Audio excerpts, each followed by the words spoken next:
It's the game of the week in the ECC, and it's featuring two rivals who are playing their best football of the season. But tonight, we find out who is Clubber Lang and who is Rocky Balboa. Because according to NFA head coach Jamal Davis, this team is playing and they have been battling with the heavyweights all year. Ledyard assistant coach Pasta Sanabria said, "We are Rocky Balboa, and tonight we find out if we belong in that ring." Casey O'Neill along with the Sports Doctor, Keith O'Brien. You're listening to Game Day, live on theday.com. Sports Doctor, heavyweight battle tonight. Yeah, big-time matchup and a special night for this NFA senior bunch. This is their last home game of their career. They want to go out with a bang, and they've got a little payback in mind as Ledyard put one on them last year at Ledyard High School. So NFA right now has made it through the meat of their schedule, Casey. Very focused as they move down the stretch. Last 4 games, Coach Davis talked about improvement each week with this program. And for Ledyard, things are on the rise. They're back to 500. They're making plays and simplifying things offensively. Should be a good ball game here tonight at the Academy. Well, we're looking forward to bringing you, as always, Game Day live on theday.com. And Tuesday, tune in for Wired Zone, where you can see all the video package. Yeah, beautiful place to see a football game here, folks. NFA will be kicking off red and white pants. Ledyard in the road whites, and I give you the voice of Game Day, my good friend, Mr. Casey O'Neill. Thank you, Sports Doctor. Elijah Parker will kick it off for the Wildcats. Deep to James Smith, a high driving kick taken by Smith at the 5-yard line. He heads straight up the middle of the field, and he is buried right after he crosses the 20-yard line. Coming out of that pack is the 4 different members of the NFA Wildcats. They all covered the kickoff. Yeah, pack of cats, as they would call it, in on the tackle. Spirited bunch, fired up. Like I said, senior night here tonight at the Academy, Casey. And if you didn't realize it, and you just walked onto this campus, you would think you're some college somewhere in New England. It is a gorgeous setting. It is a gorgeous place to see a high school football game. A new name in the Ledyard circle is junior quarterback Preston Polton, a transfer from the West Coast. He is now running this double wing veer for the Ledyard Colonels. Handoff goes straight up the middle, and that's Colin Wiltshire, the fullback, who gains about 4 yards off a right tackle. It'll bring up 2nd down and 6. No Manny didn't shield Sanabria tonight for the Ledyard Colonels. They're a little short-staffed at the tailback position, but they're going to make do with what they got and just pull their gloves up and go to work here against the Wildcats. Yep, you're going to see Polton, you're going to see Ebden, and the big hitter has been Herm Winston. He has been involved a lot more in the offense, really carried them to their victory last week. Polton under center, this time on a quarterback keeper, and he is hit quickly by the center of that NFA line. Adelino De Vega from his defensive end position comes up for the tackle for the Wildcats. Big people up front for NFA doing work, and again, pinching down on that veer, on that triple option. The key to success for that very, very big and active NFA front line. 3rd and 4, just under 11 minutes to go here in the opening period. Ledyard with its first possession of the ball game. Ball marked at the 29-yard line. They do not like to throw the ball with Polton. They really like to keep him on the ground. Max Ebden, the previous starting quarterback, has done most of the throwing. Yeah, important for Ledyard to stay in a manageable down distance in 3rd downs. Wiltshire is the lone setback. Polton under center. Pitch around the end goes to Winston. Winston trying to get to the outside. He's tripped up by Johnson and finally bumped out of bounds by Parker. But looks like he is going to have a 1st down. A shot by Winston that time, getting himself to the edge. And you said the halfback / slot back had a huge game last week. Casey scoring 3 touchdowns for the Colonels. That is a very important 1st down for Ledyard. They said that they need ball control tonight because, of course, that NFA offense is so very potent. Perhaps the most dynamic player that we see all year long, Juwan Johnson. Yeah, Ledyard's best defense may be their ball control on offense, keeping the NFA offense off the field, if that makes sense. Polton under center, in motion. Winston, pitch right to Winston. Off a right tackle, not much that time. Darby comes up from his linebacker position and cleans up Winston after a gain of 2. R.J. Darby, one of those two-way players for the Academy, plays some tailback, plays some defensive end, and he is a load out there. Short of stature, Casey, but don't let that fool you. Good, solid, low center of gravity. Good, solid. He looks like a football player out there. Yeah, he's thick. He's got that low center of gravity, like you said, the thick legs. He runs the ball like a bowling ball and tackles just as hard. He got a motor on him, too. That's for sure. 2nd and 10. Ledyard bunched nice and tight. Wiltshire is the lone setback. Polton sends Winston in motion. Inside on a little reverse, ball's on the turf, it's loose, and NFA will recover the fumble. First turnover and a big one, and the Wildcats come out of it with the football, and they will have great field position inside the 30-yard line of the Colonels. That's the one thing you don't want to do to this NFA offense is give them any kind of field position in a short field. And again, inside handoff that time and a big hit by the NFA defensive lineman. And NFA sets up shop 1st and 10 from the Ledyard 26-yard line. Back in the lineup, Shea McManaway off the concussion protocol. He's got Johnson in the backfield and trip wide receivers left. From the shotgun, McManaway in motion, Darby. McManaway fakes Darby, little screen pass out to Johnson. Johnson tries to get to the outside. Nice job by the Ledyard defense of containment as Johnson gets up to the 22-yard line.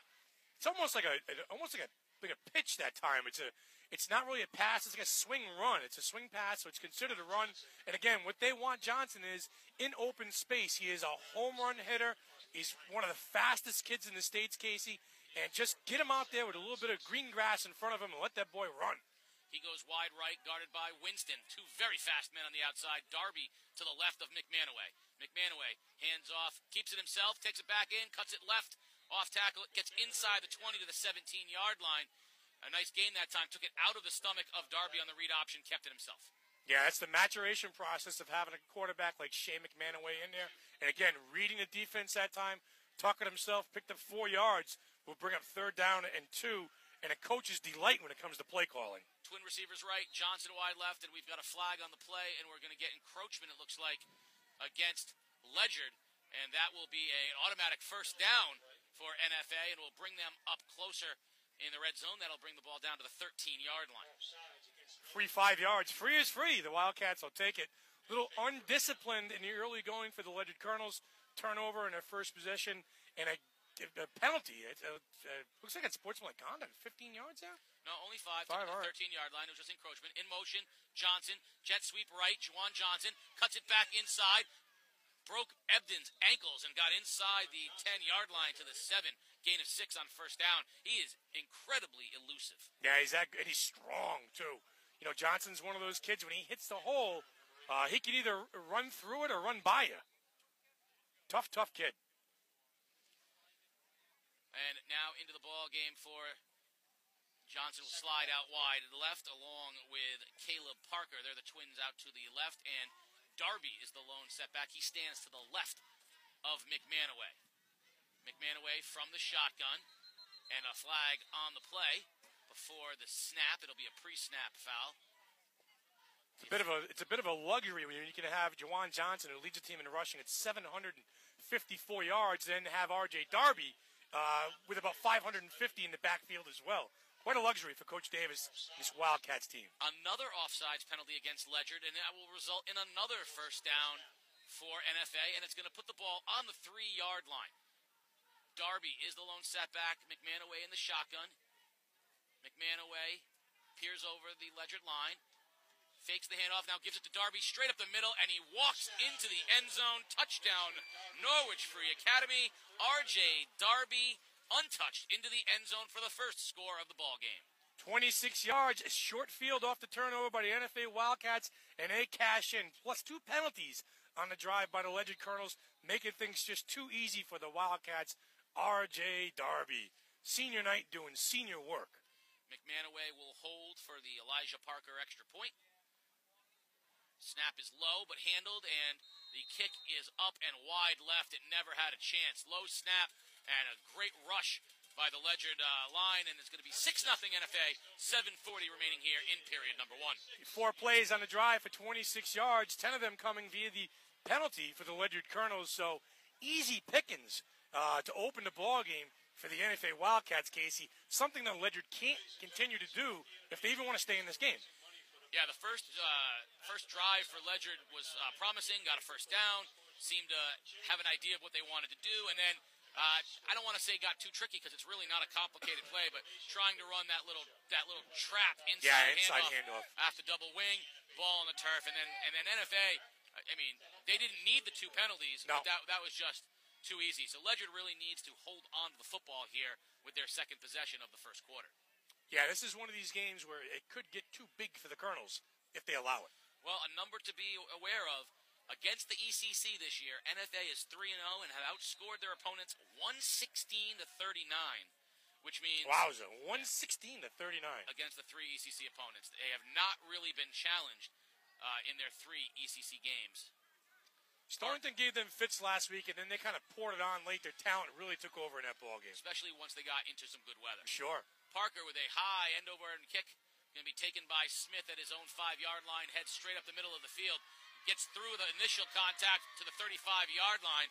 Nice run that time by James Smith. I checked that. Stanley Green was the returning, and Green gets the ball up past the 35-yard line. Yeah, young Stanley Green, a junior wide receiver, defensive back, one of the fastest kids on the Ledyard football team. He's got home run hitting ability whenever he touches the football. Good possession here for the Colonels as they start their second possession of the ball game. Puts them into much better position, as you said, at the 37. Polton comes back out at quarterback. It has been a very rough go for the Ledyard offense with balls on the turf, fumbled snaps, and turnovers. We saw one on their first possession. Wiltshire is the lone setback. Polton hands off to Wiltshire. Wiltshire breaks one tackle at the line and falls forward off the left tackle for a gain of perhaps 3. That'll bring up a second and long for Ledyard. 2 carries for 7 yards. And early going for Wiltshire. You're going to see that Ledyard offense chip. And like you said, the misdirection on the inside and hopefully hit a home run ball. Granted, the big man, Pasta's nephew, not in the ball game, but some big ball players out there for him. Keep your eye on Herm Winston. Wiltshire remains in the back, double wing. In motion, Winston. Handoff straight up the middle to Wiltshire. Wiltshire breaks a tackle, churning his legs. Gets about 4 before he's stacked up. Coming out of the pile was Price and Johnson for the Wildcats. Going to bring up a manageable third down. 3rd and 4 from the 43-yard line. It's the kind of distance and down and distance that Coach Farnsworth wants to see his team in, Casey. They could pick the first down up on the ground rather than, throwing the ball. Throwing the ball is not their strong point. Yeah, they really don't want Polton to have to throw the ball. They like when he runs the football. Ebden, the original quarterback that started the year, would be the guy that they'd want to throw the ball. James Smith goes out wide right. He's the lone receiver to the right. In motion, Winston. Polton's going to keep it himself, tries to get to the outside. He's got one man to beat, and a great tackle, and the ball is loose again. It's still on the turf. It's anybody's ball. Let's see who comes up with it. Looks like Johnson might have fell on that ball. Nope, Ledyard recovered kept onto it, but it's going to bring up a 4th down. A great job by Caleb Parker from his cornerback position or safety position. Came up and he hit Polton, and now that's the second time Polton has put the ball on the turf. He put it on the turf 3 times last week in a win against Waterford. He will not be in the quarterback position very long if he cannot hold on to the football. Right, and these Wildcat defense is hungry. They're out there swarming at the ball. Eddie Alborn is the Ledyard punter, and he stands at his own 25-yard line, but there is a penalty marker on the play. EJ. That's right. That's EJ. Goes by EJ. One of my basketball guys. Now, this is interesting. It's a penalty against the Wildcats. 12 men on the field. It will not be enough for a first down, but it moves the ball up to the 45-yard line, and it makes it 4th and 2. And Ledyard is not going to chance it. They are still going to kick it. So, E.J. Alborn will stand at his own 30, and Caleb Parker is back deep. Not in a gambling mood tonight, is Coach Farnsworth. A nice punt by Alborn, taken by Parker at the 15-yard line. Gets up across, the 25, gets up across the 30 to the 32-yard line, where he is wrestled to the ground by Charles. Get our second look here at the NFA offense as they set up at their 31-yard line. The explosive NFA Wildcat offense with a healthy Shea McManaway at quarterback. Yep, this time, though, they're going to have to go a little bit farther. They're going to have to go 70 yards instead of the less than 30 that they had in their first possession. McManaway sends Johnson out wide left and Isaiah Price wide right. Darby's the lone setback, and we've got another offside. So clearly, Ledyard players are lining up in the neutral zone, lining up offsides, because they're getting called for offsides pre-snap. So somebody's got to talk to somebody about where they are on the ball. See, Pasta pretty confused down there in the sidelines, and he should be, and he's going to make a substitution. So if you correct it on the field, well, why not replace the player? 3 penalties, all of the same nature for the Ledyard Colonels tonight. Yeah, they got to figure that one out as soon as possible. McManaway hands off to Darby. Darby with a nice run on first down. That's going to be enough for a first down, it looks like. And the chains will move. You know, the pace and the tempo and the upbeat, the play calling for this NFA offense is what makes them successful. Athletes all over the field. That time you saw it with R.J. Darby. 1st and 10 from their own 43-yard line. McManaway has Darby, sends Jawan Johnson out wide to the right. McManaway going to throw. Little screen out in the left. It goes to Price. And Price will have, make that Caleb Parker. And he'll have about 5 yards on first down. Wiltshire on the tackle for Ledyard. First official pass play of the night for Shea McManaway goes for 2 yards. We're bringing up 2nd and 8 for the Wildcats, just over their own 45-yard line. Not to correct the sports doctor, but he actually threw one other time on that little screen pass before. We're going to have a quarterback keeper by Jawan Johnson. They put Johnson in the quarterback position. He ran read option with Darby, but Ledyard did a very nice job of stopping Johnson on that play. Number 20, Dennis Charles on the tackle. Remember early going, and we talked about how instead of a underhand pitch, it's really just an underhand pitch that they throw overhand. Yep. But technically a pass. A pass, yeah. And then, Coach Jamal Davis spoke to me last night, and he talked about, using Jawan Johnson in the Wildcat formation, and we had our first look at it right there. He said no stranger. I mean, and then right back at it again here, with Johnson actually in the slot, but no stranger to the quarterback position is Johnson. In motion, Price. McManaway wants a snap, and another flag. A terribly disorganized start to this football game. We've had encroachment and now illegal procedure against NFA, a false start, and they will be backed up 5. That's going to make it a 3rd and 10, which is a more difficult down and distance. 3rd and 10, a throwing down, and there is a wind here tonight, so the quarterbacks will certainly be affected by that. So we'll see what NFA calls on 3rd and 10, 3:30 remaining here in period number 1. Casey O'Neill, along with the sports doctor Keith O'Brien. We are live at Norwich Free Academy, where the home Wildcats have an early 6-0 lead over the visiting Ledyard Colonels. McManaway is in the backfield by himself. Shotgun is the quarterback. Trips left. Snap is good. Throws into the flank. It goes to Parker, and Parker is going to be wrapped up very quickly. Caleb Parker tried to cut it back to the inside, but excellent job of pursuit and coverage that time by Ledyard. And that Ledyard defense, which is the strength of their team, holds and will have a chance to get the football back here, which is very important down 6-0. Well, I mean, the gamble not to go for it on 4th and 1 kind of paid off. They're going to maintain the same kind of field position they had. And again, Casey, you mentioned it, both teams hurting themselves early. 4 penalties in the first 10 minutes of this ball game. Smith and Green stand at their own 27, 28-yard line, awaiting the Elijah Parker punt. Parker stands at his own 30-yard line. Snap is low, fielded by Parker athletically. Line drive kick. I believe it went off of a Ledyard player and was recovered by Parker, but nope. It will remain Ledyard football. The Ledyard Colonels were able to fall on it. That was a wacky play. Parker takes the punt, kicks it off a bad snap, a low-line drive off of a Ledyard player, which makes that a live ball. And he tries to recover it himself, but Ledyard now with great field position. Yeah, play the mistake, isn't it what they say in sports all the time? And Ledyard's going to play that mistake. 1st and 10 from the NFA 35-yard line. Anyone who's been on the golf course with a sports doctor play the mistake. Play the mistake. And the sports doctor plays it well. Polton under center. Polton pitch right. It goes to Wiltshire. Wiltshire submarined out there by Caleb Parker. Parker loves to go low. He comes up from his safety position. That's the 2nd time that he's gotten Wiltshire at his knees. Yeah, and NFA's got a bunch of playmakers on defense. Parker, one of them, Price, Elijah Parker, Caleb Parker, Taylor Price, Jawan Johnson, R.J. Darby. They're all playmakers back there in their linebacking and their secondary positions. They fly to the ball. 2nd and 11 from the NFA 36-yard line. Under 2 minutes to go in the first period. Norwich Free Academy on top 6-0 over the Ledyard Colonels. You're listening to Game Day, live on theday.com. Preston Polton under center on the tight double wing for the Colonels. In motion, and with the jet sweep goes Winston. Winston tries to get to the outside. He does. Cuts it back and now pushed out of bounds by Isaiah Price up near a first down marker. He won't have enough, but it will bring up a 3rd and short. patient run that time by Herm Winston, waiting for an angle to turn that ball upfield. NFA defense did a nice job stringing it out.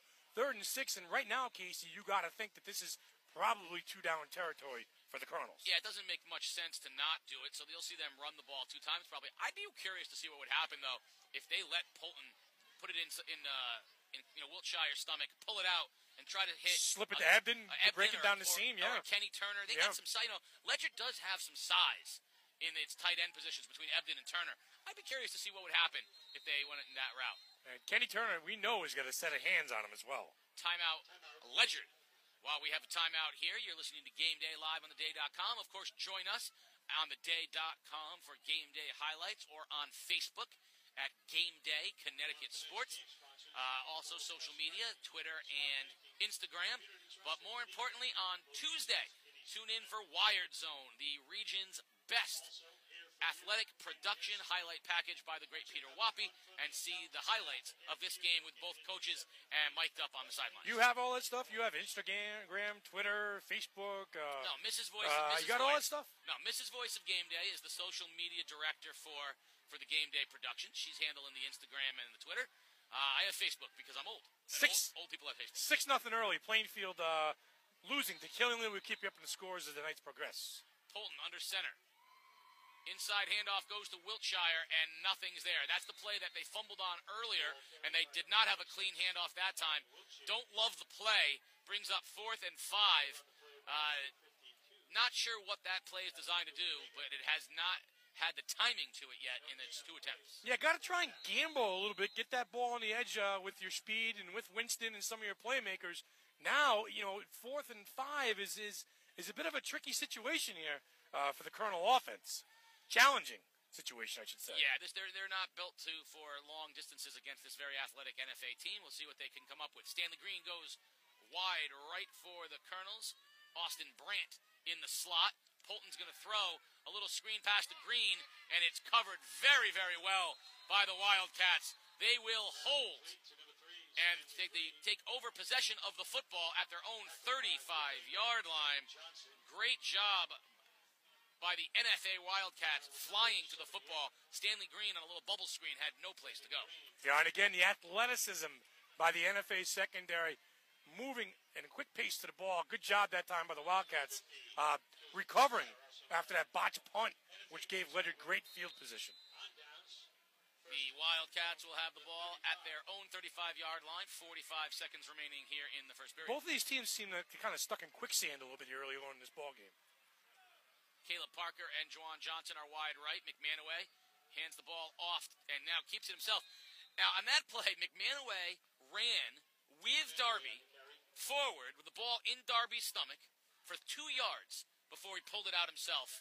It's almost like he piggybacked Darby through the line of scrimmage into the second layer. I mean, I know there's a read involved, and you want to delay the read as long as possible, but that almost seems dangerous, running into the hole with the ball stuck between 2 players. 2nd and 8 from their own 37. McManaway from the shotgun calls for the ball. Now he does hand it off to Darby. Big hole up the middle. R.J. Darby breaks into the secondary, crosses midfield, legs churning all the way down to the 40-yard line, all on effort. R.J. Darby is a workhorse. There you saw the power of R.J. Darby, keeping his legs moving in the hole, and a nice job on the read that time by Shea McManaway to give the big fella the rock. Ball all the way up to the 40-yard line. We are at the end of the first period with your score. Norwich Free Academy 6, Ledyard nothing. NFA with the football and driving at the Ledyard 40-yard line. Yeah, biggest play of the night, 23 yards by R.J. Darby, has got NFA in Ledyard territory. These teams both have 4 games left, and NFA still has to go to Stanford. Sure. Stanford, Bacon. It's hard though to not look ahead. And New London has 4 games left too. New London still got to play Waterford. They still got to play this Ledyard team. Right. It's hard after we saw New London last week. I mean, do you think both teams are thinking about that game now, though? Yeah, that do you think the coaching staffs are still? Yes. Right now. I promise you, Coach Jamal Davis, and they're all taking it. Listen, they're all taking it game by game. They're going to give you all the cliches that you need to hear.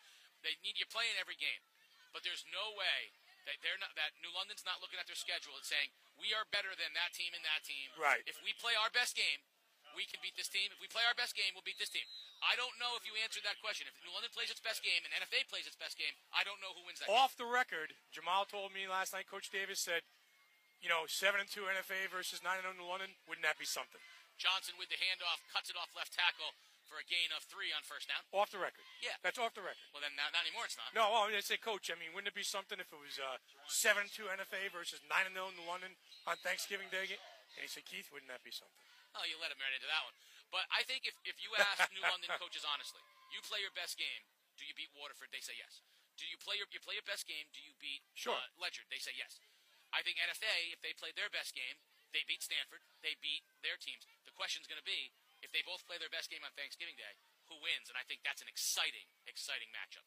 McManaway in the shotgun. Handoff off a right tackle to Darby. Darby tries to get outside. Nothing there. Cuts it back inside. Breaks a tackle. Still on his feet. Straight up the middle. R.J. Darby, all on effort. Turns a loss of 5 into a gain of 2.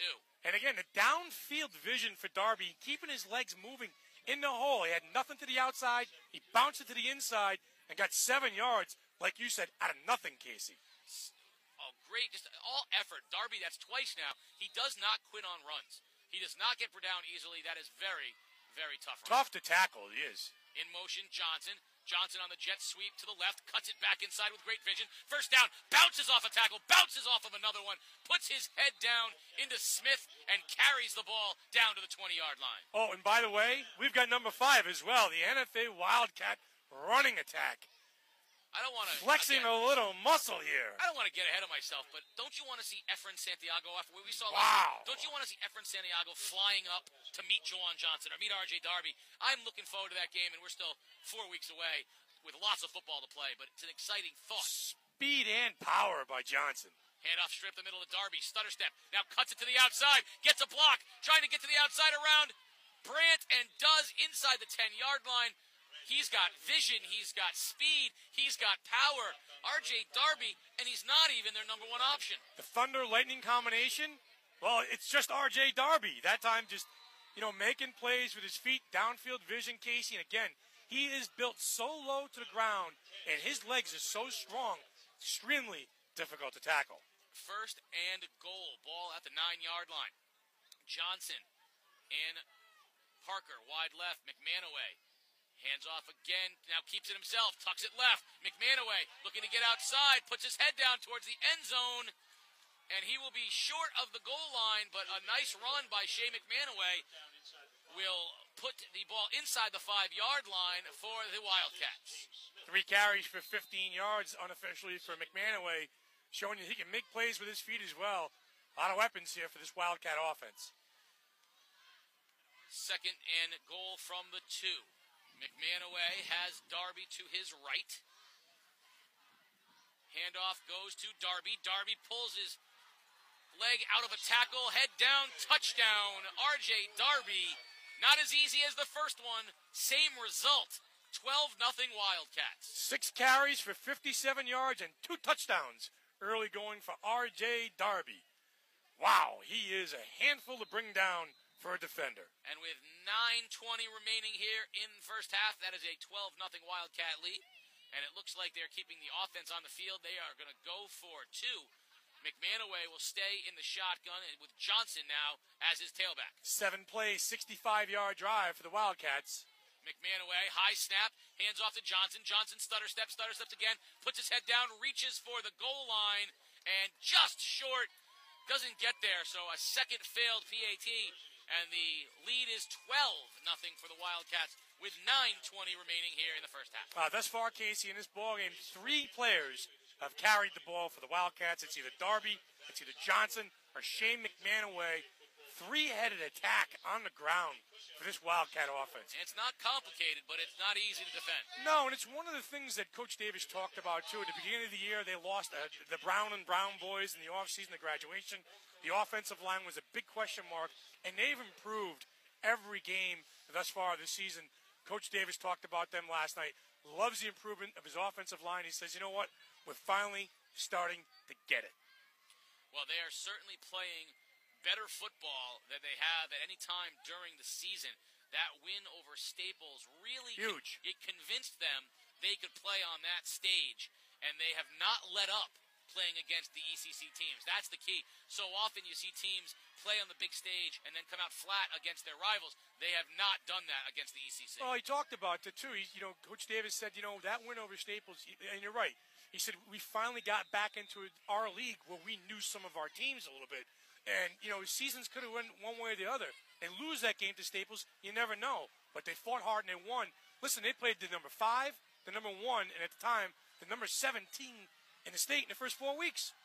Elijah Parker will kick off from right to left. A high spiraling kick comes down to Green. Big leg by Parker. Green takes it inside his 5. He's got nowhere to go. Pursued to the outside, breaks a tackle, but won't make it back to the 20-yard line. What an effective weapon the high driving kick of Elijah Parker is with the great speed of the NFA coverage team. Yeah, and Parker handles all the kicking duties. He punts, he kicks off, he kicks extra points, and does it all for the Wildcats. Only a sophomore, so get used to that because we got a couple more years of Parker with that very strong leg. Ledyard now with 9:13 remaining in the first half really needs to get out of the shadow of its own goal line. They're at the 16-yard line, and that means it's a long way to go for Paydirt, but more importantly, they can't give the ball back to NFA. Polton remains the quarterback. Wiltshire that quarterback. Straight up the gut, now it goes, and nothing there. Nothing there for Polton on the quarterback keeper. Buried by Johnson, and that is a loss on first down going in the wrong direction. Fourth possession of the night for the Ledyard Colonels. And again, like you said, you've got to get some positive yardage here. Right now, Polton is looking in for a sign, and he just wants to know how they can get some yards against this very, very athletic and physical and big and tough NFA defense. Lost in the shuffle of the NFA offensive surge has been the defense playing better as well. 2nd and 12 from the 15. Polton under center. Hands off to Wiltshire, and he is buried. Buried out there by Dougie Moore. Doug Moore and R.J. Darby, that guy. We'll be calling his name all night long for the academy. Explosive at the running back position and a handful on defensive end. Wildcats coming ready. Wildcats have kind of picked up the pace on both sides of the ball a little bit. Another loss. That brings up 3rd and 13 from the 13. Unlucky 13 for the Colonels. They don't want any part of this down and distance or field position. Let's see what they come up with. We got a whistle on the field. We're going to have an equipment malfunction, so they're attending to Jawan Johnson right now. Something up with his towel. They don't like his towel. His towel. So it's his face mask. His towel. His towel. No, there's no towel. His face mask. I thought it was his towel. No, mouth guard. Nothing wrong with his towel. Could be the mouth guard. 3rd and 13 from the 13. It's unlucky 13. It's Friday the 13th. Halloween. Well, no, Halloween's coming up. Oh, I see. Yeah. This is Halloween weekend. Oh, I'm giddy. I can't wait. I got a Halloween party tomorrow night. Yeah. A family Halloween What are you party. dressing up? Gotta Don't reveal that. I can't reveal say it on the air. No, I can't say it on the air. All right. 3rd and 13. Polton under center now for the Colonels. Barking out signals. Inside handoff to Wiltshire. Got a nice hold. Looking for a block. Cuts it inside of Price. Finally some positive yardage for Wiltshire, but not enough for the first down. And then the Wildcats will hold, and they'll get the football back in what should be excellent field position. Inside handoff that time, you said to Wiltshire, trying to catch that NFA defense, napping a little bit. Good gain on 3rd down, but not quite enough for a first down. Wiltshire's been a workhorse tonight for the Colonels. That's his 8th carry of the evening. 4th and 4 from their own 23, so E.J. Alborn will come into the game to punt for the Colonels, and back deep will be Caleb Parker.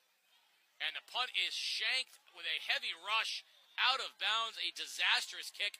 I'm not even sure that ball got up past the line of scrimmage.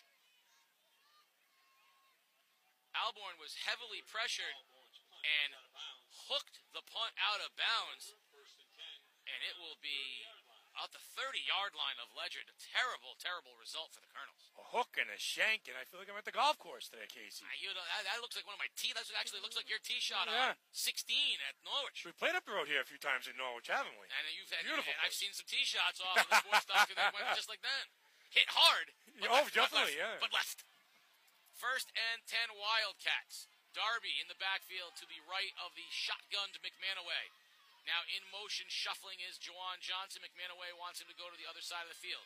Handoff straight up the middle to Darby. Big hole. Darby into the secondary before he's brought down out there by Dennis Charles, but not until a gain of perhaps 7 on first down for Darby. This is NFA's 4th possession of the ball game. 2 of them have come inside Ledyard territory, once to 26, this time at the 30-yard line. So, NFA's been working what it seems like to be a short field all night long. That's one of the things that Ledyard can't do. They're going to have to make NFA earn yards. 2nd and 4 from the Ledyard 24-yard line. Moore in motion. Handoff again goes up the middle to Darby. Darby, big hole, cuts into the secondary, still on his feet, breaks another tackle. Touchdown! Number 3, the trifecta for R.J. Darby, showing it all. Speed, power, and elusiveness. Yeah, and that time you saw the NFA offensive line do work because R.J. Darby wasn't touched till he was in the second level, 8 yards downfield. He put his head down and said, "Coach, I got this one." 3rd touchdown of the night, his biggest run of the night, 24 yards. R.J. Darby. Senior night, apparently a big deal for this young man. The Wildcats will go for 2 again. This time the handoff goes to Darby. Darby puts his head down and into the end zone for the 2-point conversion. And just like that, the Wildcats tack on another 8, 20-0 NFA with 6:05 remaining. And Rocky Balboa is taking a beating. 9 carries for 85 yards in the first half alone for R.J. Darby and 3 touchdowns. He has done it all, and on that last touchdown run, he showed why he is an elite back. He had the speed and patience to go to the right hole. He had the power to break an early tackle. He had the elusiveness to make the right cut. And then finally, the determination to see it through. He sniffs the end zone, and he is getting there. Yeah, he's just a special kid, in his program. And, he's one of those athletes out there. What can you say? NFA is loaded with him. 20-0 Wildcats. They are starting to click. They are starting to gel. They're starting to get it as a team, as a unit, from the last player on the bench to the head coach. Coach Davis talked about that. We are coming together at the right time. The win against Staples was huge for our confidence. Well, after back-to-back wins, Ledyard might be recalling the 40-0 loss to Montville. That's the last time they've been in this position. 20-0 Wildcats with 6:05 remaining. Parker will kick off from his own 40, and he hits a low line drive kick that will bounce through the end zone. A great kick by Parker. What a strong leg on that young man. Had a little wind behind him and just banged it through the end zone. Ledyard will take over 1st and 10 from their own 20-yard line with 6:05 remaining. Yeah, a lot of wind up there. You can look out in center field out there and see the flags. They're straight out. They are straight away center. Yeah, you're right. When you get onto the NFA campus, you're surrounded by these buildings. You don't really, it's hard to tell sometimes which way the wind is blowing. But as you said, you look at those 3 flags, and they are straight out. Can you name what each of those 3 flags are? One's a state flag. One is the United States of America flag, and the one on the left is the NFA flag. The NFA flag. Very good. I need your glasses for that. I understand. In motion, Winston. Polton now. Hands off to Wiltshire up the middle, and not much doing. Center of the NFA line has been very physical. Moore that time came in and cleaned it up after initial contact from Desire, and not much going on right now for Ledyard. Yeah, timing just a little bit off up front, too, for the Ledyard Colonels, and their blocking schemes a little bit. They're just not firing off the ball. A tall order against this NFA defense, but something just you're missing a hair on that offensive line down there. 2nd and 10 from their own 20. Stay tuned at halftime for the Sports Doctor's House Call. Yeah, very one-dimensional right now, too, the Ledyard offense is. Polton under center. In motion is Winston. Polton hands off to Wiltshire, and again, nothing there. You got to feel for Colin Wiltshire because he is not having any room to run. He gets to the line, and he is just getting buried by the NFA Wildcats every time he gets there. That time, Quincy Jean-Louis with the tackle. 8 carries for 21 yards. You could do the math. Less than 3 yards carry. Brings up 3rd and 10 from their own 20. Under 5 minutes remaining, and Ledyard right now just wants the clock to run. They just need to get out of their own end zone area right now. Third down, Polton under center. In motion, Winston. Pitch left with Winston. Has Wiltshire out ahead of him. Has a blocker. Gets to the sideline. Breaks a tackle. And gets up past the 30-yard line, but he lost the football. And it looks like the Wildcats might have recovered it. Officials are signaling. And it is a turnover. A crucial turnover. Jean-Louis on the recovery. And the Wildcats will be in business again with a short field. Fifth possession for the Wildcats. The third possession in Ledyard offense. Wheels starting to come off a little bit for the Colonels. It's too bad Winston had a nice gain on the outside of about 9 yards. And he had a first down. Ledyard just cannot hold on to the football. It has been the curse of the Colonels for the entire season. Now McManaway in the shotguns, got Darby to his right. Moore is in the slot. Handoff now is faked out in the slot. It goes to Juwan Johnson, makes a move, gets to the outside, has the speed. See ya later, JJ. 34 yards on the pitch and catch from McManaway to Johnson. That time you saw Johnson breaking ankles on the outside. Thunder and lightning. R.J. Darby and Juwan Johnson. The J in Johnson stands for jet. That kid can fly. Man, is he fast, huh? He got a little swing pass from the slot, made one guy miss, and then hit a gear that you don't see in high school football players. Shane McManaway, 4 for 4, unofficially for 40 yards. And a touchdown. Parker in for the extra point. Snaps good. Hold is there, and the kick is blocked, as no one on the NFA line was interested in blocking that time. 26-0 NFA with 4:24 remaining here in the first half. Wow, just like that. World Series is on tonight. Yeah. We might be talking about that. I may end up being your halftime guest again, aren't I? I asked the coach to come up. I asked John Ivino to come up. Coach I. Good man. Johnny I. He's Mr. NFA. He's on the Mount Rushmore of NFA. Yeah, he is. He could be. Bob McPhail, Yeah, Duke Campbell, Johnny I. Gary McAwicky. Gary McAwick, yeah. He's retired. And of course, we just named 4 guys from our lifetime. NFA Yeah, goes back right, a long time. Steve Lee. If I asked my father, he would say, son, Jimmy Justice. the sports did exist. Sure, prior to yeah. 1971. Yeah. Back in my day, And if we used to walk to school 5 miles in the snow. son, sports didn't start when you were born. And if that sounds like I'm being sort of like he's arrogant and demeaning, that's because that's exactly how I'm trying to. Yeah, right. Yeah. Love my dad, but Spot on. But that's exactly how he would say it to me. And he's right though. That's the worst part about my dad. He talks to me like I'm an idiot, but he's right, which is the worst part about it. I hate when he's right, and that's all the time. Another booming kick from Parker brings Green into his own end zone, and that will be a touchback. 4:24 remaining here in the first half. 26-0. Norwich Free Academy. Again, we talked about the ground game for NFA, the pounding, the option game, and then in that last position we saw the home run hitting ability, and with Juwan Johnson, and again in the open field, Casey. I mean, you'd be hard pressed to find 3 or 4 guys faster than him in the state. Well, he is a sprint champion in track and field, all state, and you see it there. He's got to be one of the most electrifying players in the state of Connecticut. Ledyard, 1st and 10 from their own 20, trailing 26-0, 4:24 remaining here in the first period. Polton is your quarterback. Polton pitches to Winston. Winston is hit, and he is absolutely crushed by Dougie Moore. Wow. Doug Moore, one of those active linebackers for the Wildcats, making plays. The NFA defense is starting to tee off a little bit on this Ledyard offense. Excuse me, Dougie. Woo. 4:01, now we're under 4 minutes to go. 2nd and 12 for the Colonels.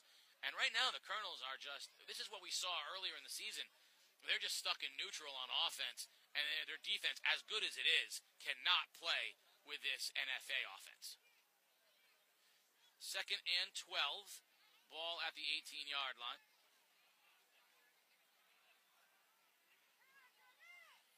Handoff goes up the middle to Wiltshire. Wiltshire puts his head down and gains about 4, one of the more positive plays on the day by Ledyard. They have really struggled to get anything going, but that's a nice positive gain. It'll be 3rd and long. Vega on the tackle for the Wildcats. 3rd and 8 from the 22-yard line. When this play goes off, we will be down under 2 minutes. Under 3 minutes. Stay tuned at halftime as the sports doctor will walk you through all the things sports, give you the out-of-town scoreboard. Not a lot of action tonight. No. But what is available, of course, Game 3 of the World Series tonight from Chicago. Talk a little bit about that, a little bit about last night's football uniforms, which are the worst in the history of football. Color rush, is it they define that as? Color nausea is what I had. Winston is banged out of bounds. Big hit that time by Winston. Got popped out on the edge by Miles Joyner. Justin Francis also on the tackle that time for the Wildcats. It's going to bring up a long 4th down, and E.J. Alborn will come back in the game, punting it away for Ledyard. Yeah, Ledyard, the last 3 possessions, Casey, started from their own 16, their own 20, and their own 20. So you talk about having a kicker as a weapon, NFA giving the Colonels absolutely no field position off of a touchdown. Snap is good. Alborn gets a kick off high spiral, crosses the 50, and takes a sideways bounce out of bounds at the 48-yard line. So NFA will at least not have it in Ledyard territory this time, but at essentially midfield, another short field to work from with 2:36, plenty of time to put this one to bed. Down 26-0 right now, too, the Colonels, and just trying to hang in there, I guess, till the end of the half. Big night, senior night here at NFA. Nice crowd, chilly night. A little brisk. Oh, yeah. A little brisk. Wait, chilly night. Sports Doctor and I are among the people broadcasting from the bleachers at NFA. We are not up in the scaffolding. We want to be with the people, with the crowd, with the fans. Yeah, I'm not going to say nothing about the Sports Doctor's one. I'm not going to say nothing. I'm with the people. This is a bit of a homecoming for me. I'm a bit of a celebrity here. Sports Doctor's an everyman. McMahon away now, in motion. Jet sweep goes to Parker. Parker gets outside. And nice gain on a 1st down by Caleb Parker. He crosses midfield, crosses the 45-yard line, and will get marked out of bounds at the 46. Parker, the only player other than McManaway, Darby, or Johnson to handle the ball on the ground for the Wildcats tonight. In motion, Isaiah Price. Price gets it on a jet sweep to the left side. Cuts it back, nothing there, now bounces back outside, being pursued by Ebden and Winston, and a great job by Ebden and Winston of pursuing, and they get Price right back in midfield, so a loss of a yard. It'll bring up 3rd down and 8. A little bit lost in the shuffle is Max Ebden this year. He's, it started with that role of quarterback at the beginning of the year. He switched now back onto the tight end position, but, make no bones about it. He's a tough football player, Case. He is. And if you break bones and you're not tough enough, you can always go down to Lawrence Memorial Hospital. Lawrence Memorial Hospital with walk-in centers all throughout southeastern Connecticut. No appointment necessary. If you got rashes, gashes, twisted an ankle, or just aren't feeling yourself, go down to Lawrence Memorial's walk-in centers and have them treat you. And then once that happens, you can get into your brand new car. Courtesy of MJ Sullivan Auto. MJ Sullivan Auto, corner of Broad and Coleman Streets in New London. Makers of quality automobiles, or sellers of quality automobiles for decades in New London, one of the most reputable and well-appreciated businesses in southeastern Connecticut. MJ Sullivan Auto. Go to mjsullivanauto.com. Rumor has it the great Mike DeMauro is in the house tonight. Is that are we confirming that? Is that him down on the sidelines? He is down there with another great. Don McKenzie. That's 2 greats right there. It's Mikey D and Donnie Mack. Hopefully we can get Mike up here at halftime. I haven't talked to sports with Mike in about a month. Mike tomorrow, there was a Navy SEAL team ready to go and retrieve him because they thought he had gone missing in action. But in fact, he's on the sidelines here. 3rd and 8, under 2 minutes remaining now. McManaway has Darby in the backfield. In motion now, Isaiah Price. McManaway on the reverse. He's got Johnson. Johnson's got a step. Gets a block. Johnson gets around Green. Johnson's in a foot race down the sideline. Has to beat Ebden. And Johnson reaches for the pylon, waiting for the official signal. And they say he's out of bounds at the 1-yard line. Jawan Johnson, electric. How could you nickel and dime him, number 5, like that, and send he's out at the 2-yard line? And we have an injured colonel on the sidelines, and the colonel are waving their training staff out, so we don't like that at all. An injured colonel down near the goal line. The officials want the trainers out on the field, and there will be a timeout on the field with 1:34 remaining Juwan Johnson that time, that was a little reverse, came out of the slot on the other side, reversed field, and you could see it. He had the whole field, and all he had to beat was Stanley Green, who can run himself. He got the block, got around Green, and if it weren't just for the angle that Ebden had and the hustle that Ebden put in, and Johnson just couldn't quite get to the goal line. There's something special about that young man, Casey, when he is running downhill and squares his shoulders. He is extremely fast and a load. And, we talked about the home run hitting ability. Last time he touched the ball, it was on a pitch and catch for 34 yards and a touchdown. This time, 51 yards on the run on the ground. You're talking 85 yards in 2 plays for number 5. Well, he can get yards. Darby might get the yards in the tough fashion, but Johnson gets them quickly. Good news is that Herm Winston, who was the injured colonel, is up of his own accord and will be coming off the field of his own power, running with a little limp, but nothing more to that. But it will be 1st and goal from the 1-yard line.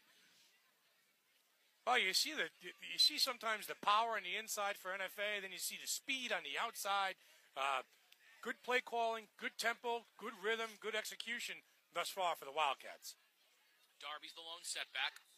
McManaway in the shotgun. Darby stands to his left. McManaway keeps it himself, cuts it in, touchdown, Shea McManaway. Cut it inside and got the touchdown, and that was a nice decision. Everyone jumped in and keyed on Darby. McManaway kept it himself and did not try to do too much, just cut it in and got the yard for the touchdown. 32-0, NFA. Third touchdown of the night for NFA via the ground game. Fourth touchdown of the night for NFA via the ground game. 3 by Darby and 1 by Shane McManaway. 1:28 remaining here in the first half, and NFA showing no signs of slowing down. It will be Parker on for the extra point. And it's going to be a fake. And Johnson is going to walk into the end zone on the fake extra point. Little flip, shuffle pass to Johnson, and he walks into the end zone with a high step. 34-0, NFA. 3 plays for 52 yards that time on a scoring drive for the Academy, and they're clicking on all cylinders right now. And yes, I was right. There is a Mike DeMauro sighting at the ballpark tonight.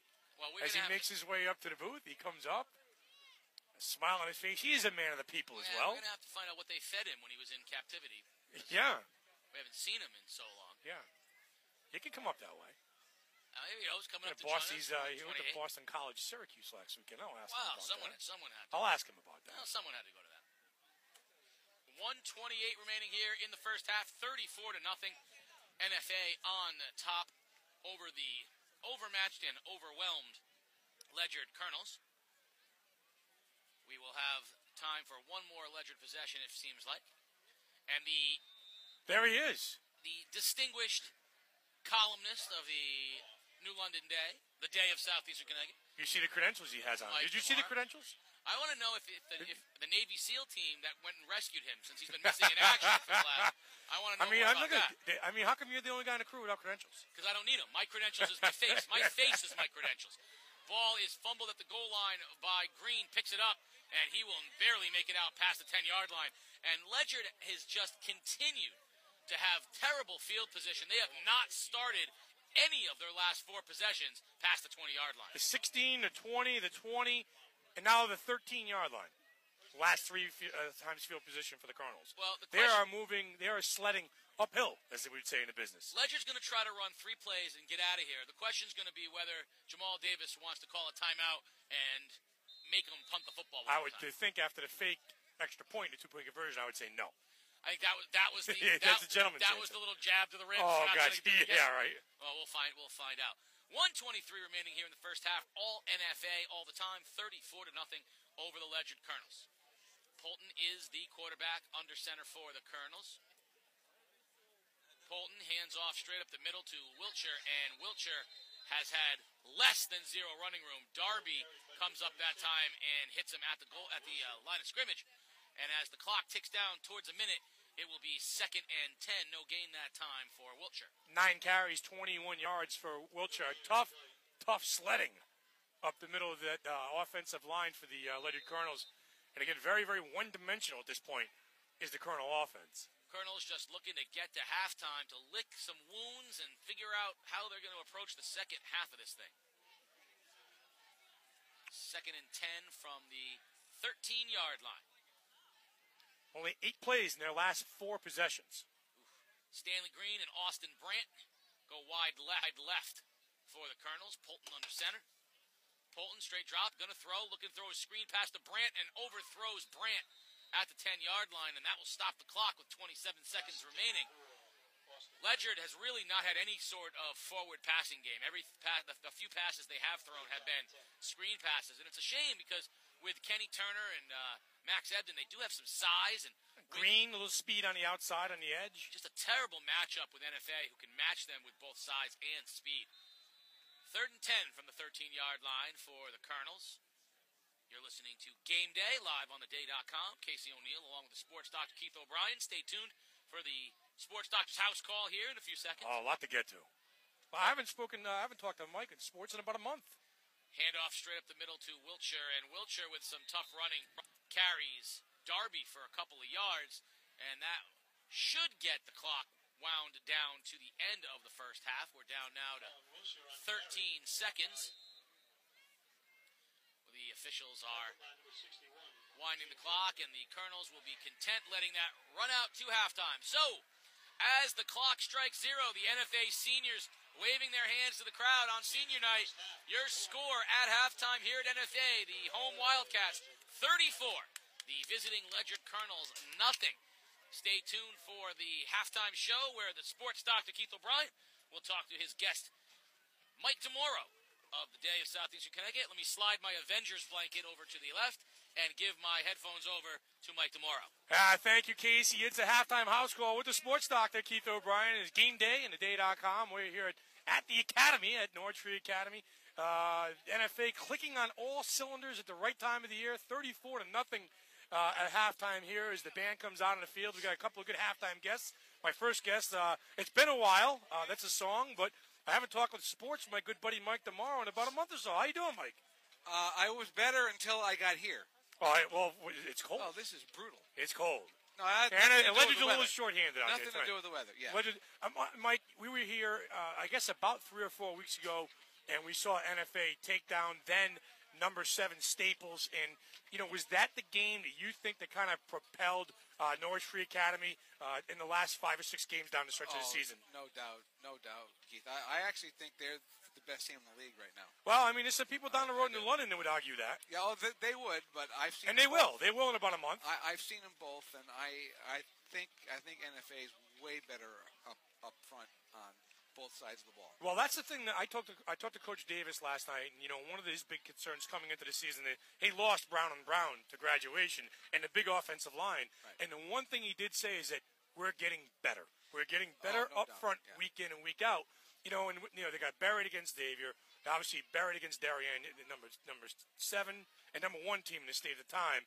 But against Staples, again, that win and the improvement of the team, especially the people up front, has got NFA gelling right now. Oh, absolutely. And I believe if they finish 8-2, they're going to make they could get a state berth, the playoffs. Yeah, we could actually have NFA and Waterford in this year.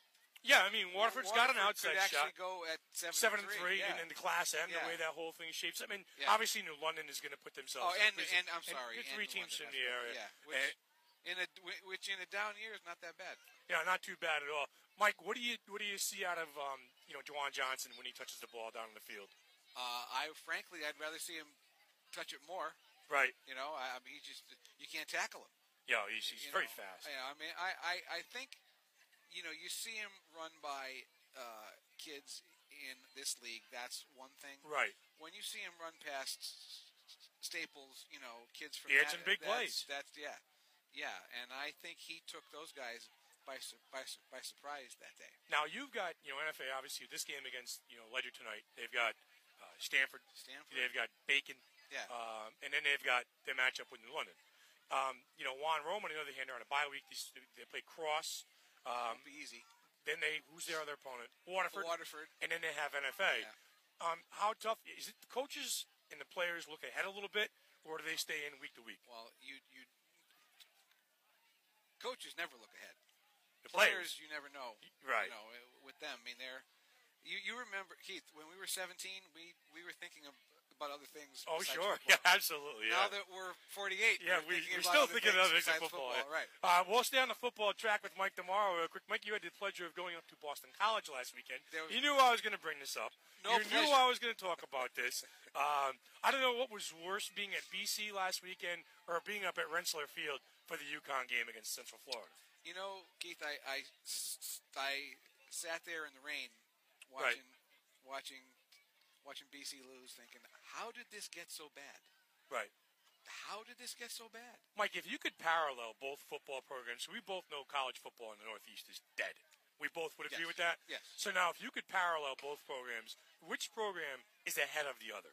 Is UConn ahead of BC, ahead of Syracuse? I mean, where does the – when you throw the chips down on the table, where do they fall?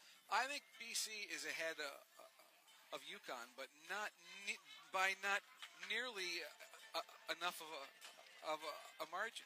BC's been playing this level of football for I don't know how many years. Right, but you told me that there was 35,000 at BC last week. There was, yeah. Yeah, I don't think it was 25,000 up at the Ren. No, well, part of that, Keith, I think part of it is the UConn schedule is just not very sexy. It's terrible. And you may get UConn basketball fans to go see them play, Sacred Heart or something. Right. But football is just not popular enough right now where they're going to go get into a game against Central Florida. Yeah. But I will tell you what happens. In a couple of weeks, UConn's going to go up to BC.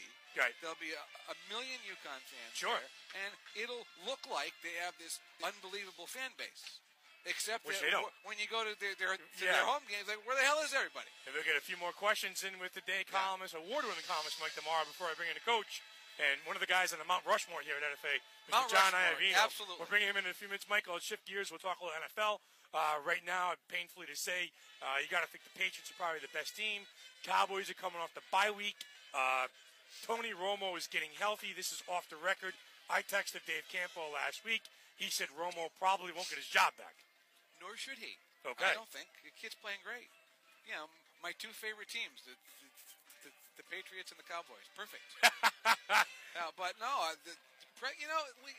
Lee, Keith, the one thing I would say is this, though. Prescott, a rookie. Right. Carson Wentz, a rookie. Right. As the season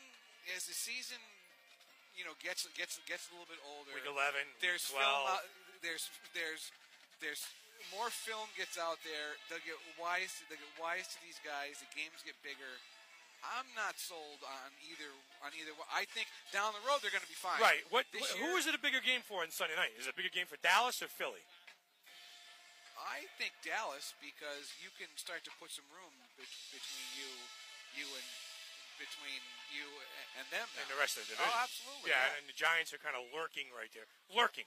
I didn't say stalking. I said lurking.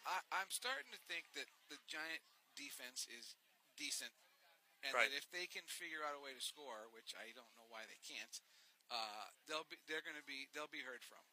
Mike, go ahead. Yeah, I'm sorry. No, but the one thing that I keep going back to, the Giants have the best quarterback in the I would agree. in the division. I would and agree. I think you'll see that more as we get into and he's got some serviceable weapons around him. Beckham is Beckham's a jerk, but he's your jerk, as you said. Yeah, they can't run the ball, though. No, they can't. It's awful. Giants can't run the ball. Come on. It's Northeast football. Mike, Game 3 tonight in the World Series. I was a little bit shocked that Lester was shaky in Game 1. He is not, unfamiliar to that big stage. He looked very, very unsure of himself in the first game. Cleveland 1-1. Arrieta comes back and a must-win for the Cubs, in Game 2. That place should be raucous tonight down on Clark Street in Chicago. Yeah, I was on with Lee Elsey this morning, and he was talking about how there's one of the bars near the ballpark. Right. Is selling its tables for $1,000 a piece. Wow! With the table, you get like two apps and and a bottle of goose. Oh, very perfect, It's like, Mike. Sign me up. Sign me up. I don't want to go sit in the park. Now, my dad, who's 75 years old, from Chicago, Red Sox fan, but Cubs fan growing up as a kid. Yeah. They used to, him and his buddies, don't tell anybody, used to ditch school, go behind in the street, behind during batting practice. If you caught a ball during batting practice, you turn it in for a bleacher seat. That's awesome. So like 15 of his buddies would go down there and stuff like that. My dad went to probably 20, 30 games a year. That's awesome. He didn't make a lot of classes. Well, but he saw a lot of good Cubs ball games. So this is a good story though. This is the Francona versus Theo Epstein. Yeah. There's a lot of juice here. Yeah, we got all the ex-Red Sox and all the ex-Yankees. Yeah, they're all Andrew there. Miller and all them. I was like, gee, why can't we get players like that? And Mike, thanks for stopping Thanks, by. Keith. Good stuff. We're Good gonna to see you again. We're going to get the man in. Yeah, the Mount Rushmore of the account. I'm going to talk to him about the conditions here in the press box, too. He is, it's a sports doctor. It's a halftime house call on theday.com and game day. And Wired Zone, we are live at Norwich Free Academy. NFA up 34-0 over the visiting shorthanded Ledyard Colonels, taking time out of, I know you get a very busy schedule. The old ball coach, John Iavino. John, how are you, Coach? Doctor, it's good to be here on a night like this. Football weather, I'll tell you what, great night. Hey, if you didn't know any better and somebody just dropped you off right here, right now, with this setting, you would swear you were on a college campus. Well, we're very fortunate that NFA's campus is absolutely gorgeous. It is beautiful. And we're very proud of it. It's one of the things that makes it a very unique place. But, I got to brag a little bit. More importantly, it's not just the campus, it's the people that are here. Right. We have tremendous faculty, staff. It's just a great place to be. You go from one, NFA great and Gary McElwicky, you bring in Eric Swallow, he used to be at a big-time school. What has Eric brought to, not just the football program, but athletics in general here at Norwich Free Academy? I tell you, the biggest thing that Eric has done in his short time here so far is he's upped the schedule of all of our athletic teams.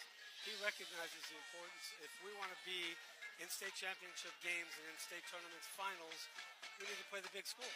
Right. So you go across the board, all of our sports started last winter with girls and boys basketball. Right. Continued in the spring with baseball, softball.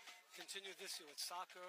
I mean, our field hockey team, soccer team is going down to Fairfield County. Right. Football, I don't have to tell you what that schedule is. I mean, but here's the deal. We're the biggest high school in this area. We Right. recognize that. We get limited number of games in the ECC. We understand that.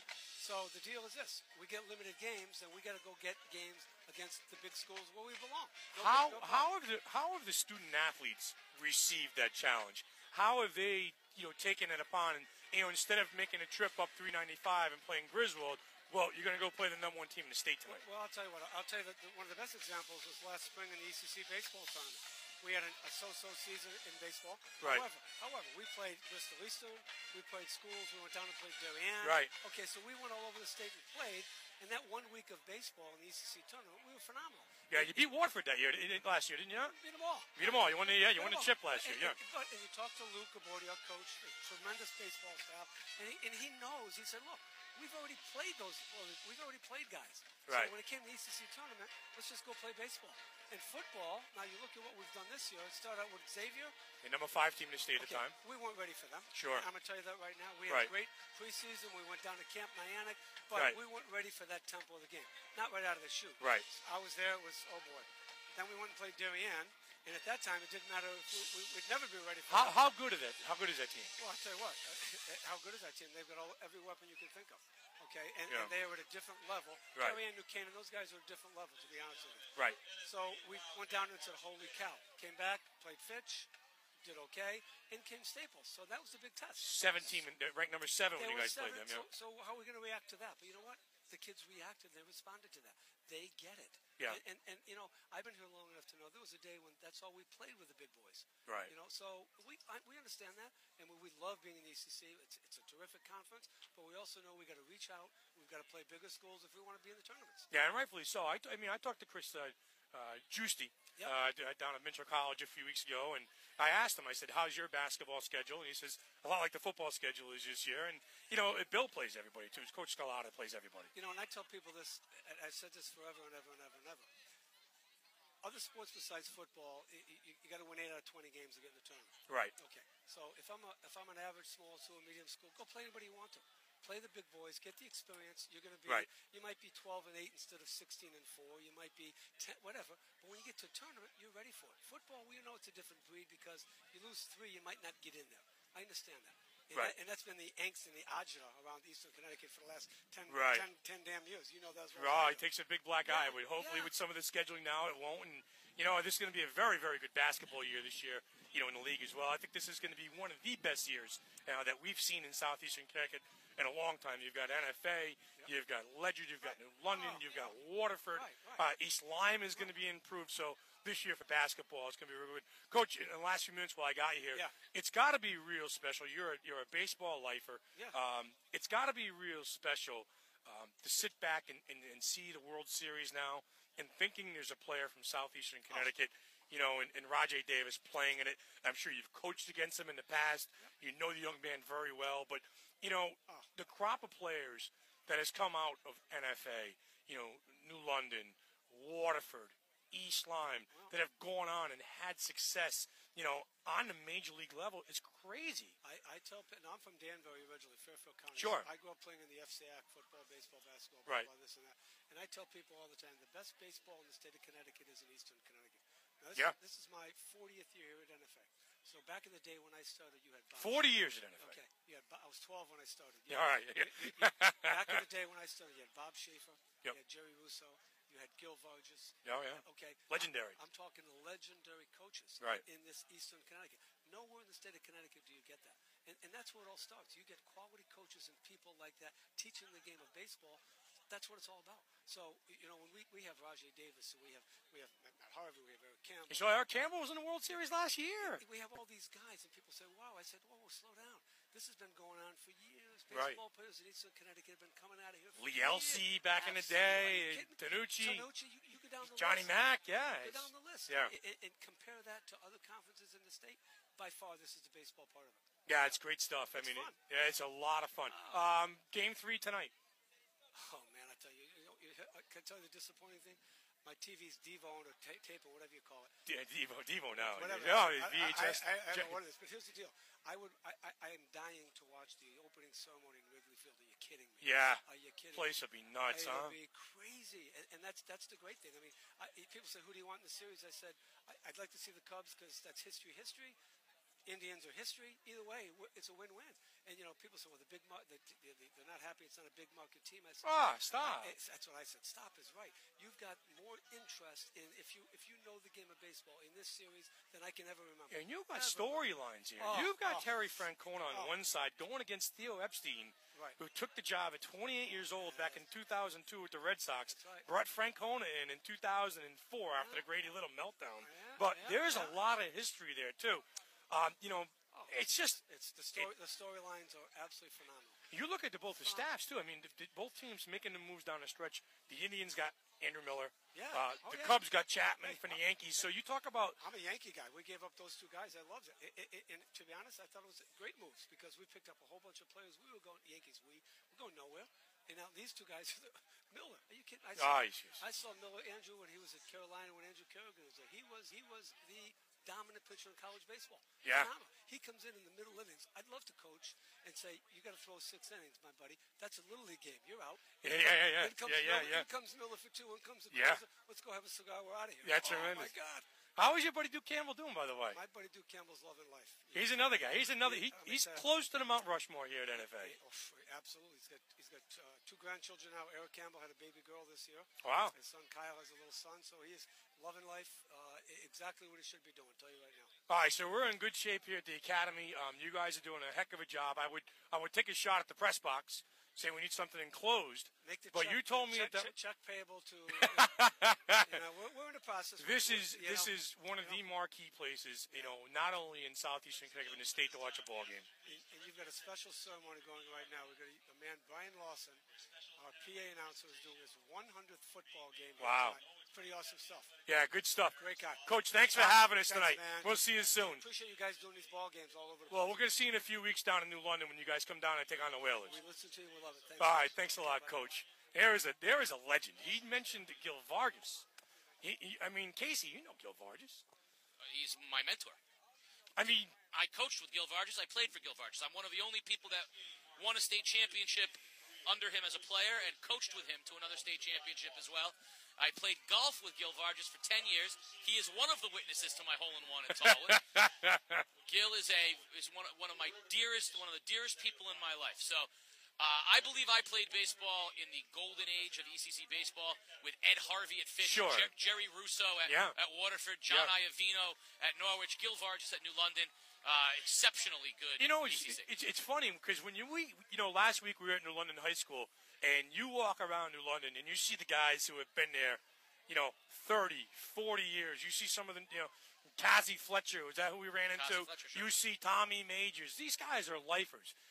John Iovino, the lifer here at the Academy. Yeah. So a lot of similarities between some of these schools, these older, bigger schools with a lot of pride and a lot of history. Duke Campbell here at NFA, Gary McElwicky, who was the AD here for years. So, last week we're down in London. You see the history and the town and the school and everything. You come to NFA. I mean, you see the sports doctor making rounds. He can't go 10 feet. No, the sports doctor is a hero here at Norwich Free Academy. But you know what? It's an interesting point because you mentioned New London, you mentioned NFA. Well, there's a reason that that's the longest running high school football rivalry, the oldest high school football rivalry in the country, because those two teams are seeped in history, and that's why. As much as I loved New London Fitch on Thanksgiving Day, it makes perfect sense to have the oldest high school football rivalry play on Thanksgiving Day. Right. And these two teams have their own history. People out in New London forget that other places have history as well. No, yeah, you're one that tends to forget that. No. Wheeler High School got a little history. I appreciate the history of places like NFA. I appreciate the tradition. For example, Waterford baseball. I appreciate the Waterford baseball tradition. I grew up watching Norman Tanucci and Lee Elsey, and that's the 80s. I mean, there's tradition that goes way back before then. So I appreciate the tradition that goes on here. Did you get a chance to catch up with Mike DeMauro? Yeah, I caught up with Mike DeMauro. Peter Wappy's here to my right. Yeah, you're right. He is here. He's in action down there. He's got a little fuzzy thing on his microphone there, and he's doing all right. The crew seems to be warm. Someone has to be. So, what do you got tonight? What do you got in the World Series tonight? You know what? I think it's going to be hard pressed to beat the Cubs in Chicago. I think that energy is going to be electrifying there. Yeah, definitely. Thank you, Peter. I appreciate that. I've got nothing to keep my hands warm. But like I said, I thought John Lester was very shaky in Game 1. He looked a little out of sorts. What's the deal with him not being able to throw to first base? Oh yeah, see that's right there. That's teamwork. That's camaraderie. Peter Wappy sharing a pair of gloves. Yeah, I've got nothing. You got to ask why he's got extra pairs of gloves when he's walking around. They got the little finger things fucking text on his them, pockets. Does he have a third pair? He has 3 wow. pairs of gloves. I don't even want to know why someone would carry 3 pairs of gloves around. Boy. It makes these are things I don't need to know. I don't need to save any brain area for why someone would have 3 pairs of gloves. So going back to his days with the Red Sox, John Lester developed, much like Steve Sachs, Mackie Sasser, he developed a phobia about throwing the ball. It's amazing. A guy like Lester, great athlete, who can throw a baseball from the pitcher's mound with precision. Yeah, hit a dime. He cannot throw a baseball anywhere else. He cannot throw a baseball to second base for double play. He cannot throw over. He cannot step off and throw. He cannot field a bunt. And the one thing no one has been able to do is take advantage of it yet.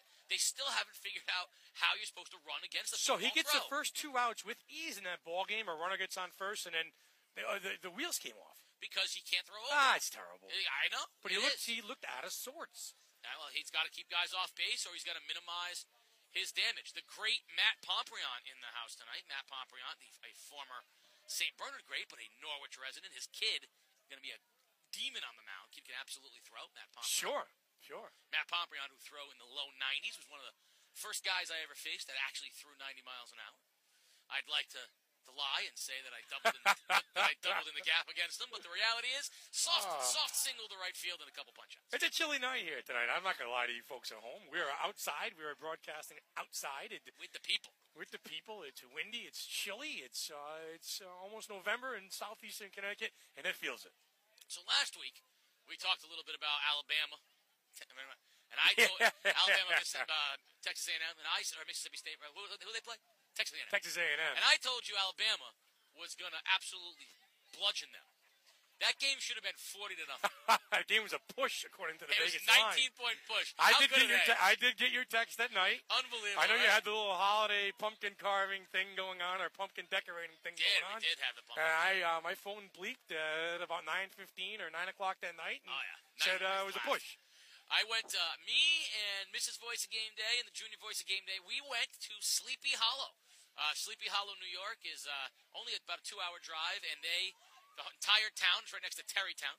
Sure. The entire town is basically one big tribute to Washington Irving's great story, The Legend of Sleepy Hollow, Ichabod Crane and the Headless Horseman. The high school, Sleepy Hollow High School, are the Horsemen, and, their logo is a black horse with a purple rider on top of it, headless. Yeah. Fantastic logo, the Sleepy Hollow Horseman. See, I thought you were going to Sleeping Hollow, Sleeping Giant State Park in Not Hampton. Sleeping Giant, no. I went to Sleepy Hollow. Sleepy Hollow. Okay, how long of a ride? Sleepy Hollow, 2 hours, and wow. There's they have one of the oldest cemeteries in America where they got all kinds of. It's a very wealthy part of of Westchester County. It's where the Rockefellers and the Carnegies set up shop and were buried. The church, the cemetery, the old Dutch church, which is where the Headless Horseman rises when he Ichabod goes to Crane. ride. Yeah, there you go. So we had a good time, and the Junior Voice fell asleep on the ride home, and Perfect. The voice may have also fallen asleep on the ride home. Even better.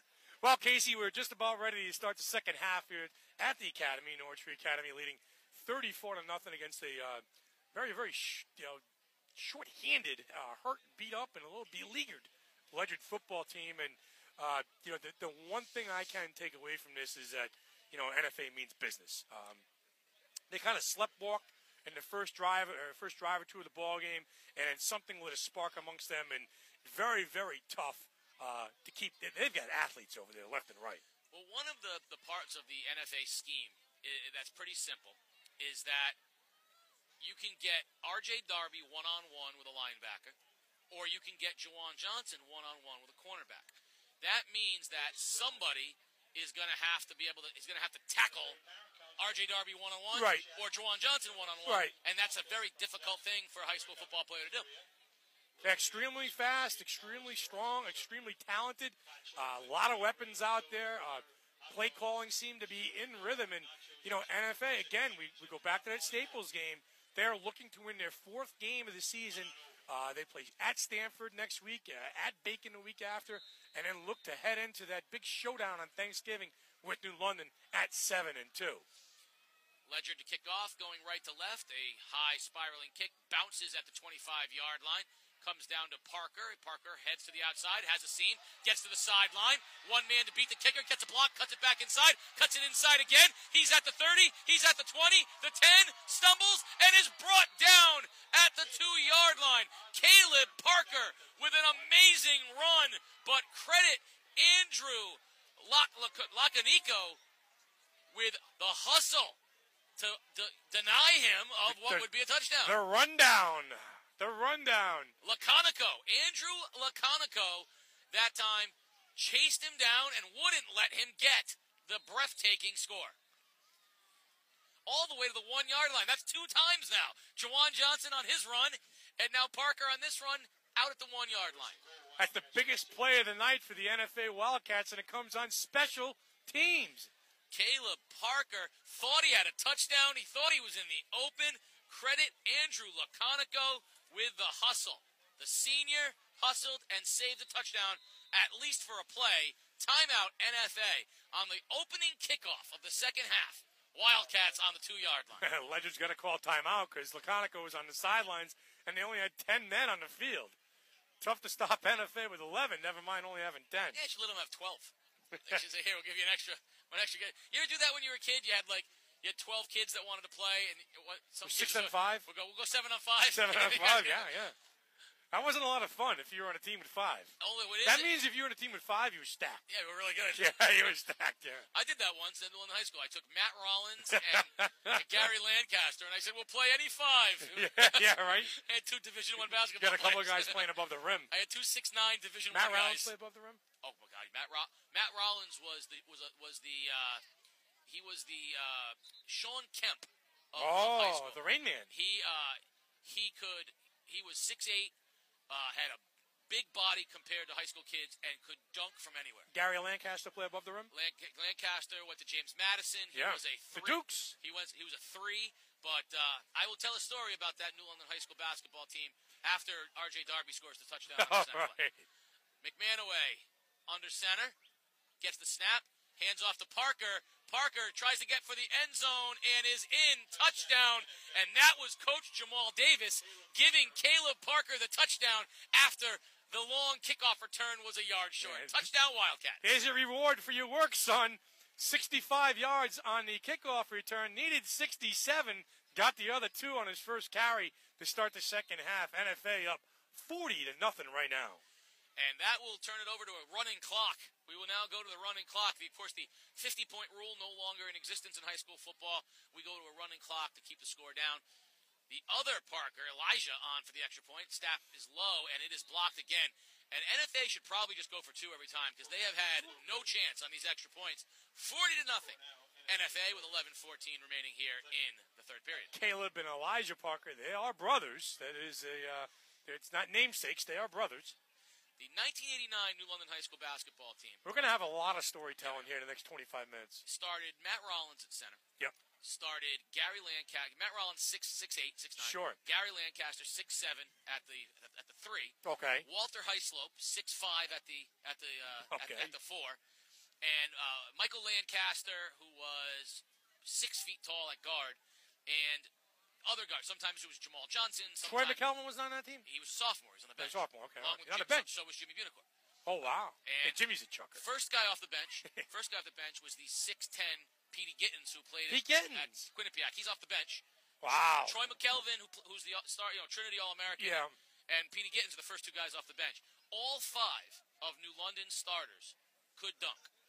The opening tip of the 1989 season, Rollins wins the tip to the 6-foot Mike Lancaster, who takes 4 dribbles and goes and tomahawks over everybody. Throws it down. And who was coach at then? Ralph? Ralph Ruggiero was the coach, right. And they played Sean Ellison in the States, who was Sean Ellison from Farmington, who was the player of the year, and they embarrassed Farmington. They beat Scotty Burrell and Hamden that year. That team was ranked, Scott Burrell. That team was ranked nationally and could play anybody. Parker with a booming kick that's going to come down to Green at his own 5-yard line. Stanley Green heads straight up the middle looking for a seam. Doesn't get a hole. He's bouncing off the tackle, still on his feet, and finally wrapped up on the outside by the Wildcats. Stanley Green thought he had a little daylight, but that one closed pretty quickly. Became nighttime awfully fast. Yeah, that's the best. That New London team was the best basketball team. That's the best high school basketball team I've ever seen. We'll see what the Colonels come up with here. The old ball coach is still at it, you know. Oh, yeah. He's Coach down Ruggiero was out helping out with Dave Cornish over at the Ledyard Colonels. That's when when Chop Parker was the JV coach. Wow. How good was that team? That's a pretty good squad right there. Yeah, they were unbelievable. Unbelievable, that team. We sold out John T. Conway for regular games just to see how many dunks would happen in a high school Jamal Johnson? Jamal Johnson, one of the great on-ball defenders. Jamal would ball hawk. He would. He's not a basketball player, but he would just absolutely dominate with his will. Here's what a great athlete Jamal was. He played football for New London, was all-state, and didn't leave the field. Played defensive back, running back, punter, kicker. Would get off of that, and we'll continue that story after a first down play from Ledyard. Poulter's under center. Hand off to Wiltshire. Wiltshire breaks a tackle, gains perhaps 2 yards. Call it 2.5. There's a legal substitution to start that drive by the Ledyard Colonels. Their 4th penalty of the night, all the nickel-dime varieties, all 5-yarders, all either illegal procedure and or offside penalties. So the little things got to be tidied up a little bit by the Colonel offense. Wiltshire got 3. That'll make it 2nd and 12. Ledyard at its own 13-yard line. Brandt in the slot and Green wide right. Poulter under center. Misses the handoff. This time it goes to Wiltshire again up the middle. Not much there. It'll make it 3rd down and long for the Colonels. So Jamal would finish basketball. He played in the state finals as a junior. Won the state championship as a senior. So he's playing to the very end of the season. Sure. Takes off his football cleats and goes on to the basket. As a junior, he loses in the state finals, and in the senior, he loses at the state finals of football. To Ansonia both years. Should have won his senior year. They So Jamal Johnson never won a state championship in football. One of the great ironies. Really? He won a baseball. Wow. He won a baseball and a basketball state championship. You think it bothers him to the day? Yes, I know it to does. the day. I know it does. I know it does. Hand off it on the turf again. Wiltshire will fall on it, but that will go nowhere, and Ledyard will punt. Jamal, most people think of Jamal as the greatest football player in New London high school history. He never won a state championship. It bothers him. The cleats come off. He puts the basketball sneakers on, and with no preseason ties up at the all. Chuck Taylors. Yeah, no preseason at all because he's been playing football. Starts for a team that wins a loses in the state finals as a junior, wins the championship as a senior, and he's playing starting guard, playing the defense. Alborn with the punt, high end over end kick that bounces and is taken by Parker at the 50-yard line. Parker is wrestled down almost immediately at his own 45. So Jamal goes and he plays, and in his junior year and his senior year, he's in the state finals, wins a state championship. Yeah. So he's playing as far into the basketball season as you can. Takes off the basketball sneakers, puts on the baseball cleats, right, and goes and starts in center field for a state championship baseball team with no preseason. No preseason at all. Gets in, bats lead off, hits. Unbelievable athlete. We're going to have a referee's consultation down there, but it will be Ledyard ball, NFA ball rather. It's like an illegal touching. What does that actually mean? Someone illegally touched something. Something was touched that should not have been touched. And that means that Ledyard has to come back on the field. Have to repunt. And that'll give NFA another chance at it. 8:22 remaining here in the third period, 40-0. NFA putting on a show. That penalty is against the Wildcats, so it will result in a first down. So Ledyard will keep the football. And the ball will move up all the way past the 30-yard line or the 32-yard line. And that is the biggest play of the night for the Ledyard Colonels. That penalty gets the ball out to the 32-yard line. So 1st and 10, Ledyard from its own 32-yard line. Brandt goes into the slot right, and Green wide right. Polton under center. And we've got some movement. Looks like the Colonels may have jumped, and that'll back them right back up again. So 2 steps forward, 1 step back. And again, I mentioned it in the first half, too. The timing seems to be off with that offensive line. I don't know if Colton's not getting the snap. It's just a messy situation up front for the Ledyard Colonels. So that'll make it 1st and 15. Ball back to the 27-yard line with 8:03 remaining here in the third period. Aren't we supposed to be on a running clock at this point? All right, so that's going to be offsides against the Wildcats. They're going to say that Ledyard was drawn offside, so that Ledyard moved when NFA moved. So that's 17 consecutive yards of offense for the Colonels via the penalty. They keep this up, they might cross midfield here soon. 1st and 5 from the 37-yard line. Polton under center, barks, signals, hands off to Wiltshire. Wiltshire, if Colin Wiltshire wasn't best friends with R.J. Darby before this game, yes, they should consider hanging out afterwards, because they have been. R.J. Darby has lived in Colton Wiltshire's jersey for most of this night. They will have exchanged numbers by the end of this game. That for sure. They are up close and personal on basically every carry from Wiltshire. I promise promise the numbers he already knows is 34. Yes. Because he's watching it every time, coming at him like a freight train. 2nd and 5, Polton. Hands off again, straight up the middle. Wiltshire puts his head down. 1st down, crosses the 45 and more. Nice physical run that time by the Ledyard Colonels, and that'll move the chains and get the ball up close to midfield. That's been the most aggressive run we've seen of Wiltshire so far. And Wiltshire has been the workhorse. That is his 5th carry of the second half for the Ledyard Colonels. All 5 offensive plays thus far have gone through Wiltshire. Of course, Ledyard playing tonight without Manny DeShield Santabria. It's leading rusher for the last year and a half. 1st and 10 Colonels, 6:35 remaining here in the ball game. Twin receivers left. Wiltshire remains the lone setback. And we've got another jumping of the Ledyard offensive line. Well, I don't think they were drawn off that time. I think Nick Whipple just jumped. I'm going to double check on the left-hand side over there. Is that Herm Winston in street clothes now? Is that who that is, down number 11? He is wearing number 11, and I don't see him out on the field. Yeah, he's down there. He's in street clothes. He must have got banged 11. up a little bit. Well, we saw him come off down the field after line. that play on the goal line when he saved the touchdown of Juwan Johnson. And, yes, he is now on the sidelines. In his pajamas. In his pajama bottoms. Well, I don't think he was planning on hanging out on the sidelines. So Ledyard as if it needed more. Then give more me a injury blanket you're concerns. sitting on in a few minutes, too. The Avengers blanket of the Junior Varsity game day. 1st and 15 from the 43 for the Colonels. Hand off to Wiltshire. Ball's on the turf. Ball is loose. It's still loose. And finally, Wiltshire falls on it at the 40-yard line. But another example of the Colonels going in the wrong direction. That's going to bring it to the 40-yard line. Backing up, and it's going to be 2nd and 18 now.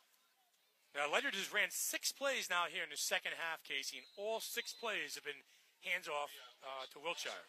And their most successful play thus far has been that one run where Wiltshire gained about 7 yards. Other than that, penalties have been the only way that Ledyard has really moved the football.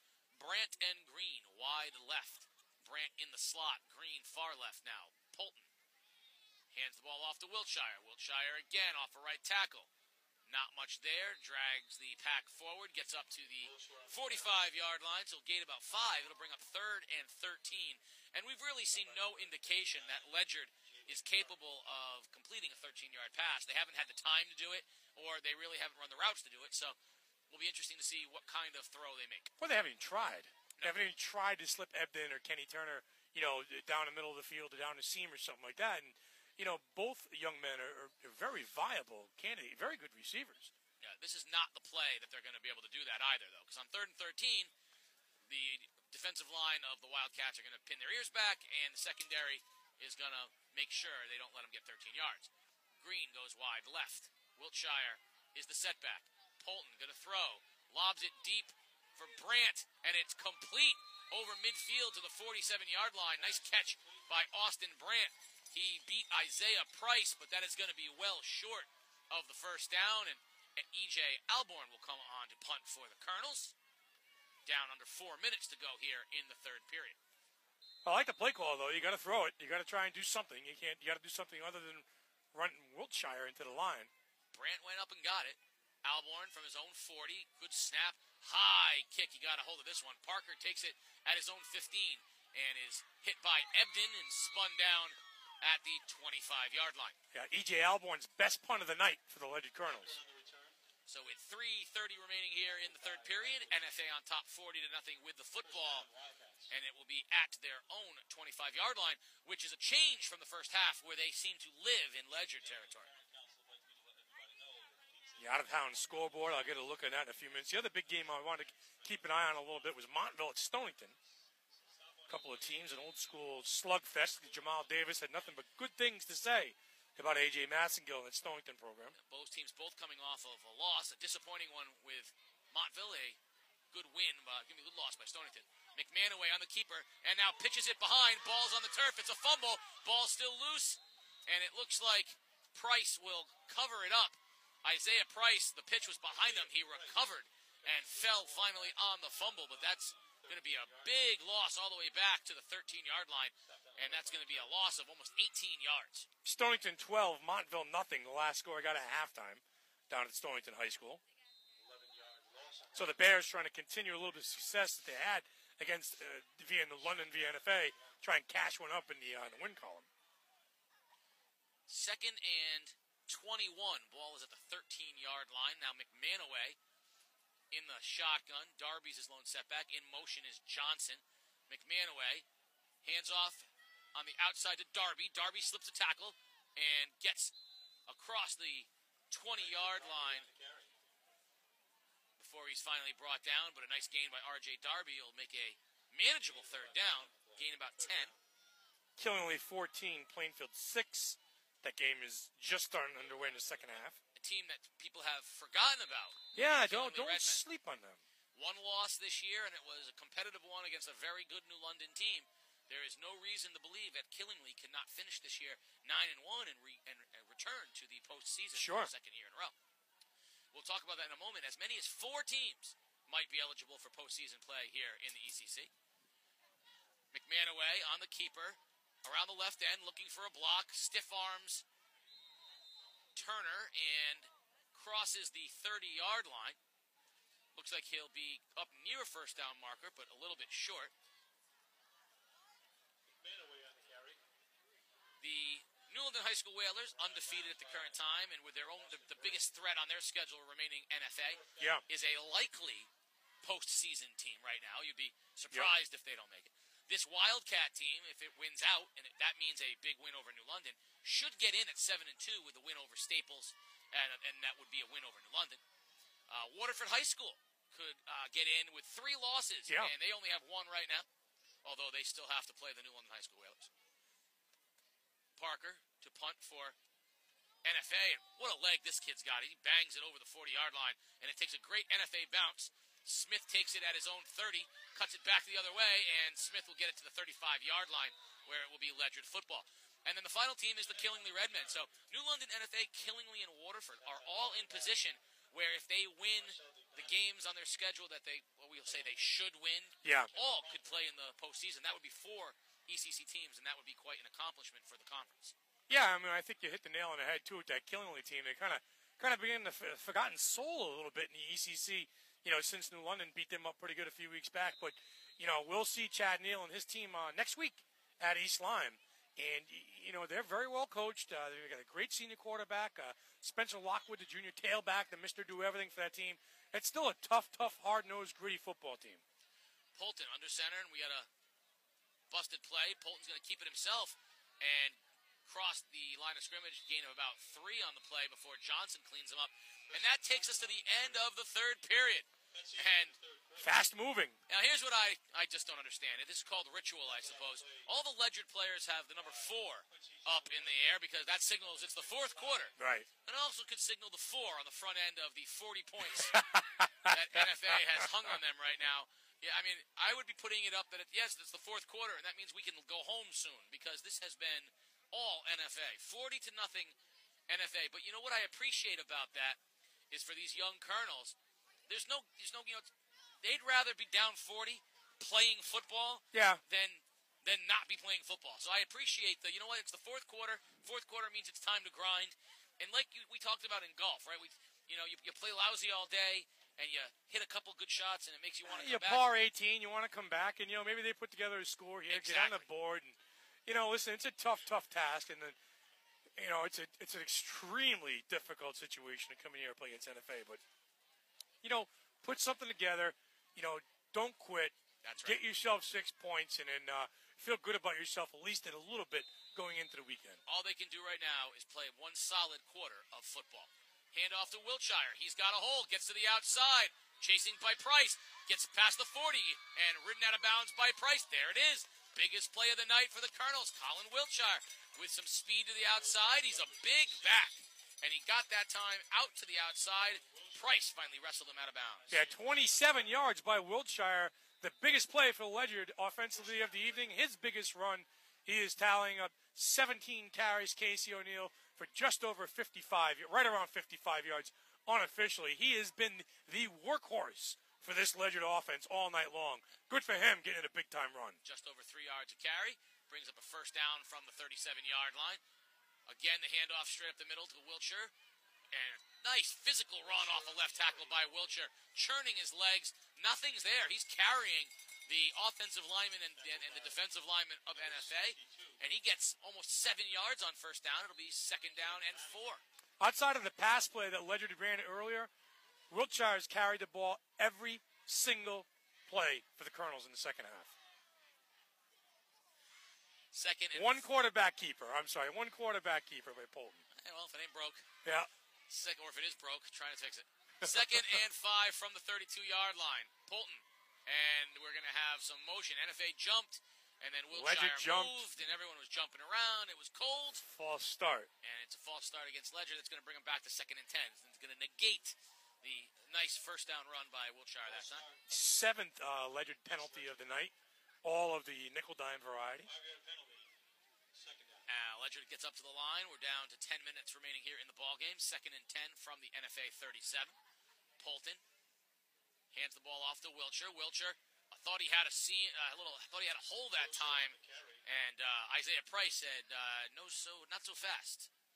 And he and Juwan Johnson on the tackle. Gonna bring up 3rd and 10. Ball's going to be marked right on the 35-yard line. See that Ohio State got picked off last week at Penn State? Yeah, that bothers me. Big shake-up a little bit, or is Ohio State okay? Ohio State's okay, but I don't. There's two teams I can't root for, so They can't root for Penn State. I wanted those two teams to finish in a Who's tie. the other one, Miami? No, I can't root for Ohio State or Penn State. Oh, okay. Those are the two teams you can't root for. Huh? In that game, it's impossible for me to root for either team, so I wanted them to end in a tie. Throw deep down the middle to Brandt. He's got the ball inside the 10, breaks a tackle, and inside the 5-yard line is Austin Brandt. Nice throw that time by Polton, and he hit Austin Brandt. That's the play we've been talking about. Send somebody down the middle of the field, and Brandt runs free, and Ledyard knocking on the door. Yeah, Brandt's a tough kid, too. A nice throw, nice pitch and catch that time. 30 yards on the reception. And again, slip the tight end down the middle of the field. Catch NFA napping if you can a little bit. Austin Brandt, tough kid making plays out there. First and goal from the 4-yard line. Ledyard's best opportunity of the night. Handoff goes to Wiltshire off the left tackle, pushed forward with his teammates, trying to ride the surge, waiting for the official signal. And they're going to have him down right on the goal line. It's going to be second and goal from the half-yard line. And right now, with 8:35 remaining in the game, Ledyard is just playing for that touchdown. I'd love to see him get 6 points right now, Casey. There's no such thing as a moral victory, but there is such a thing as pride. And the Ledyard team is playing with a tremendous amount of pride right now. They do not want to be shut out. 8:16 and counting, 40-0 NFA. Second and goal from the 1. Polton under center. Hands the ball off to Wiltshire. Puts his head down, fighting for the end zone. He's not going to get it. Stacked up by Johnson. Second effort. Waiting for the officials. Ball is stripped, but the officials say he's down on the goal line. And it's going to be third and goal. What a great fight. Wilshire was fighting for the end zone. Johnson was trying to keep him back. He wants it. Third and goal from now foot yard. 22 carries on the night for Wilshire, trying to will his way into the end zone. I just said the foot yard. I've been hanging out with you too much. From the 1 foot mark. Foot yard. Less than a yard. How many feet in the yard? How many foot's in the yard? 3. There's 3. So he's from the 1/3 yard line. Starting to rub off on you a little bit. You are. The sniglets. Brandt goes into the slot and Green wide left. Wilshire's the setback. Polton under center. Hands off to Wilshire, and he is going to get into the end zone for a Ledyard touchdown. 23rd carry of the night for Wiltshire turns into 6 points for the Ledyard Colonels. The clock was at 7:11 when he crossed the goal line. Lucky 7:11 for the Ledyard Colonels, and they are on the board with their first touchdown of the game on a 1-foot run by Colin Wiltshire. And again, we talked about this, Casey. No way they can win this ball game, but a big pass play down the middle of the field to Brandt. And why not give Wiltshire the ball? He's done the work. He's put the time in this game. 23 carries. Let's reward the young man with a touchdown. Brandt comes in for the extra point. Snap is high. Line drive kick is up, and it is good. He somehow got it under 4 NFA defenders. And with 6:37 remaining in the ball game, the Colonels are on the board. 40-7 NFA, but that's what we're talking about. You can only play the best last quarter of your game, and Ledyard did something good. Yeah, I'd say we saw something different, too. We saw the coach open up the playbook, hit Brandt down the seam with a big 35-yard pass play, and good for the Colonels. Tough night for them, but, 6 points is 6 points. So we'll see now if the Colonels try something like an onside kick or if they're just going to kick it away and play defense. Kick it away and play defense. The sports doctor, his doctor's note for the... Isn't that an acknowledgement that this game is over? Yes, it is. So you're suggesting that they accept defeat? Yes. I'm not sure how I feel about that. As a broadcaster who's sitting in the stands freezing, I agree. We should kick it off and run the clock. Yeah.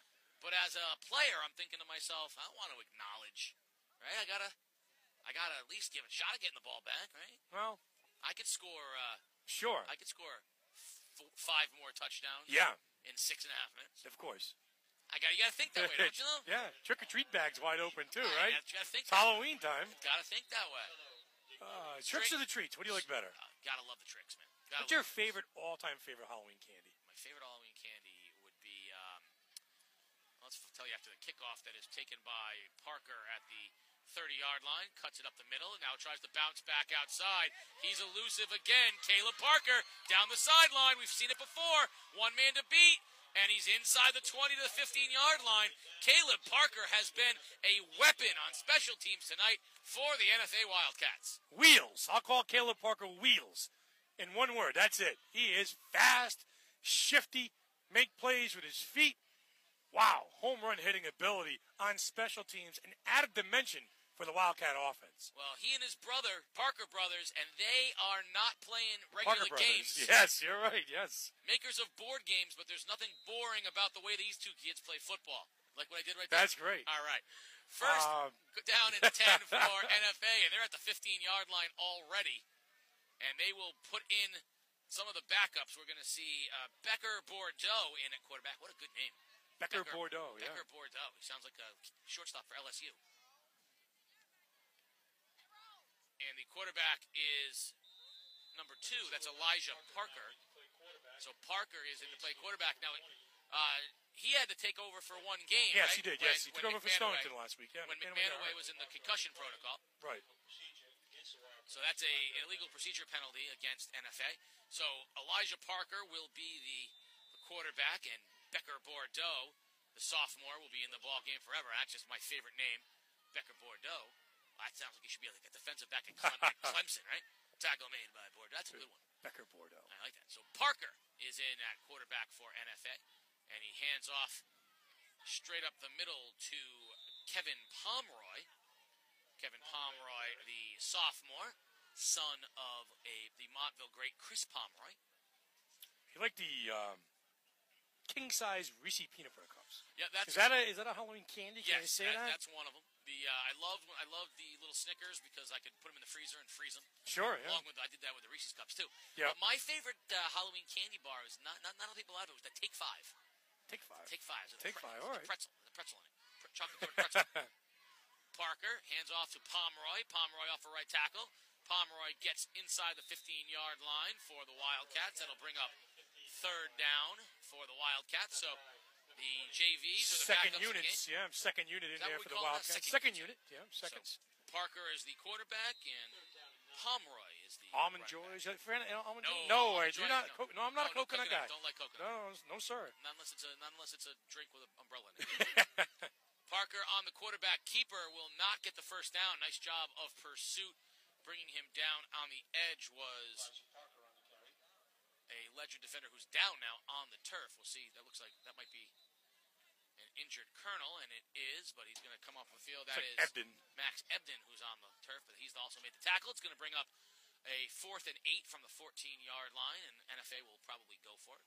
4:24 remaining here in the ball game. As always, the sports doctor will head on down to the field following the game and talk with NFA coach Jamal Davis. Now, gotta say, Got my pass. You gotta say though, this is a field with easy access. You go right there, This is it. and Yeah. you're on the field. Yep. Last week in New London, I had to hop the it was fence like in New London High endless School. fence. The Yeah. fence never ended. I'm Yeah. like, you really don't want anybody on the field. Yeah, there was access at one end and then the other end, and I had to hop the fence last week in New London. And that was not Ebden. That was Cody Crawford. That was down number 40. Could see how that you would think it was number 10 because of these ridiculous uniforms these teams wear now with the uniforms that are meant to You not love be read. Can't read them. It's ridiculous. NFA's got that right The there. two-tone. You don't like the two-tone numbering? No, those are awful. NFA. Look at NFA right now. Those are crisp. That's what we're talking about. Crisp. Yeah. New London, same thing. When Penn State and Ohio State, two teams I don't like, then when they wear those uniforms, then they can.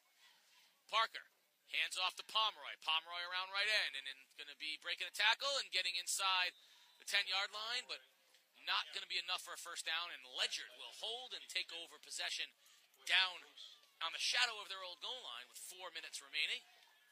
So the color rush on Thursday nights, the uniforms between the Jacksonville Jaguars, who I think are horrible. That's a bad football team. The coach is terrible. I mean, everybody got all giddy about Blake Bortles last year, threw for 4,000 yards, 35 touchdowns. But I'm convinced that most of that was during garbage time last year. Last night's game was between the blue raspberry slushies Yeah. and the Goulden spicy brown mustards. That's I didn't watch much of it. It was the Jaguars uniforms. Jaguars have nice colors with the turquoise. Sure. So instead, let's take out feces-colored brown uniforms. Right. That was just hideous. I ended up watching the Celtics last night. Boy, I watched them a little bit too. Disappointed me, as always. First down now. Handoff goes to Wiltshire. Wiltshire, not much there, and he'll be wrestled to the ground as we're under 3 minutes remaining. I did watch some of the Celtics. Encouraging. I gotta admit they got a team that you like to root for, but you can't watch. Thursday night's a failed experiment. They're realizing it now. They got to get rid of with the NFL. Football. Yeah, it's terrible. It's bad football. The games. So there's no practice time, right? Monday's film day. Tuesday's off. Wednesday's what, a walkthrough? Yeah, there's no game plan. The games are just bad. Terrible. They're not competitive, and they're not good. The games in London are terrible too. That's awesome. We're gonna watch tomorrow. Awful. Yeah, they got the Redskins playing. I hope nobody watches. Oh, it's Sunday too. Handoff goes to Wiltshire up the middle, and as we're now down 2.5 minutes remaining, Wiltshire will carry the pile forward. A couple of decent college football games. Well, I know that Notre Dame has got no luster. It's got nothing, no juice. But big game tomorrow night, Clemson and Florida State. That's got the makings to be a big game. Yeah, I like Clemson as a program, as a team. So I'll root for Walton to play well in that game. And you can't. I go back to Catholics versus convicts, so I can't root for Miami. Can I say I hate Miami on our broadcast? Sure you can. No, I can't stand it. Under 2 minutes to go, 3rd and 5, handoff to Wiltshire again, and legs churning off the left end. He's not going to get the first down, but he'll be close. Sports Doctor's going to have to head down to the field here in a minute, and I got to figure out. Yeah, I'll get it. I'll set it up and figure out what are the chances. You know what? You're going to talk for a second. I got to figure out. You're probably going to do that number 3 channel. And I think big thing. It's not thing. The number 3 channel. It's the number 4 channel. All right, it's the number 4 channel. The big thing that we're looking forward to now is everybody's looking ahead now, and this NFA team clicking on all cylinders, taking on that London team in a few weeks, and I think a lot of people are gearing up for that. Casey, I know that there's a lot of football to be played, but if these teams go in there 9-0 and 7-2 respectively, that game will be very, very talked about. Polton to throw was looking for Ebden. Ebden running a corner route, and it was just overthrown. So with 1:10 remaining here in the ball game and counting on a running clock, 2nd and 10. So we're down under a minute here. So the sports doctor will head on down to the field where he will find NFA head coach Jamal Davis, and he'll talk to him about the upcoming schedule and how the team played today, and this what will be a decided victory over the Ledyard Colonels. So 47 seconds and counting, 40-7 NFA. Ledyard 2nd and 10 from its own 20. Polton under center, hands off to Wiltshire off the left tackle. Again, tough running by Colin Wiltshire. Puts his head down and gains about 6 yards on 2nd and 10. We're down under 30 seconds remaining. As always, when you're listening to Game Day live on theday.com, pay attention to Facebook, Game Day Connecticut Sports, for released videos of tonight's football game. And then on Tuesday, tune into The Day for Wired Zone, the complete package of NFL Films style highlights with the mic'd up coaches and the great production quality of Peter Wappy. We are down 5 seconds and counting, so your final here at Norwich Free Academy will be the home NFA Wildcats on senior night with a 40-7 victory over the Ledyard Colonels. For NFA, it was the R.J. Darby Show, Shea McManaway, Jawan Johnson, and all kinds of offense for the Wildcats early here in the ball game. They got up early and just kind of put it into cruise control. For the Ledyard Colonels, it was a game where they were overmatched early, but to their credit, did come up with a late score to get on the board and sort of give them something to work towards moving forward. The Wildcats, with 2 early losses to Darien and to Xavier, have now won 4 consecutive games and are sitting in good position for both the ECC and a state playoff berth. For Ledyard, back to the drawing board. They dropped to 3-4 and have to right the ship to move forward towards a 500 season. Down on the field, we've got the sports doctor Keith O'Brien with Coach Jamal Davis. Well, Coach, 7 weeks ago, you weren't too sure what you had in your offensive line. They seem to be gelling pretty well towards the end of the season.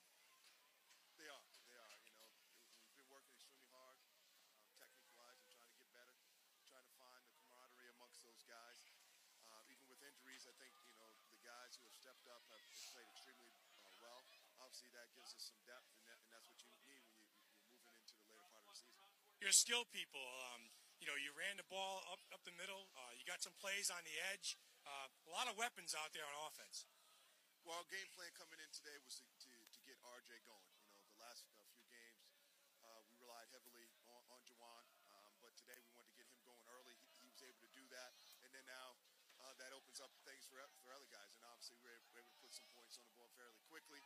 And so in terms of trying to get some things balanced, you were not able to do that. But I felt, hey, overall our game plan, we did very well with it. Coach, the confidence level of this team heading into the last 3 weeks of the season, riding high? Well, they know if we played our brand of football, we've got an opportunity to win. I think, tonight, going into it, if somebody said that, we were going to put up 34 points at the half, people probably said that wasn't going to happen. So, for them, this was good in terms of building that confidence. Good luck the rest of the way, Coach. You guys are clicking on all cylinders. Thank you very much. All right. Take care. Casey, this is a perfect storm brewing for this NFA team. Again, a big win against Staples has really seemed to move this team in the right direction towards state playoff time.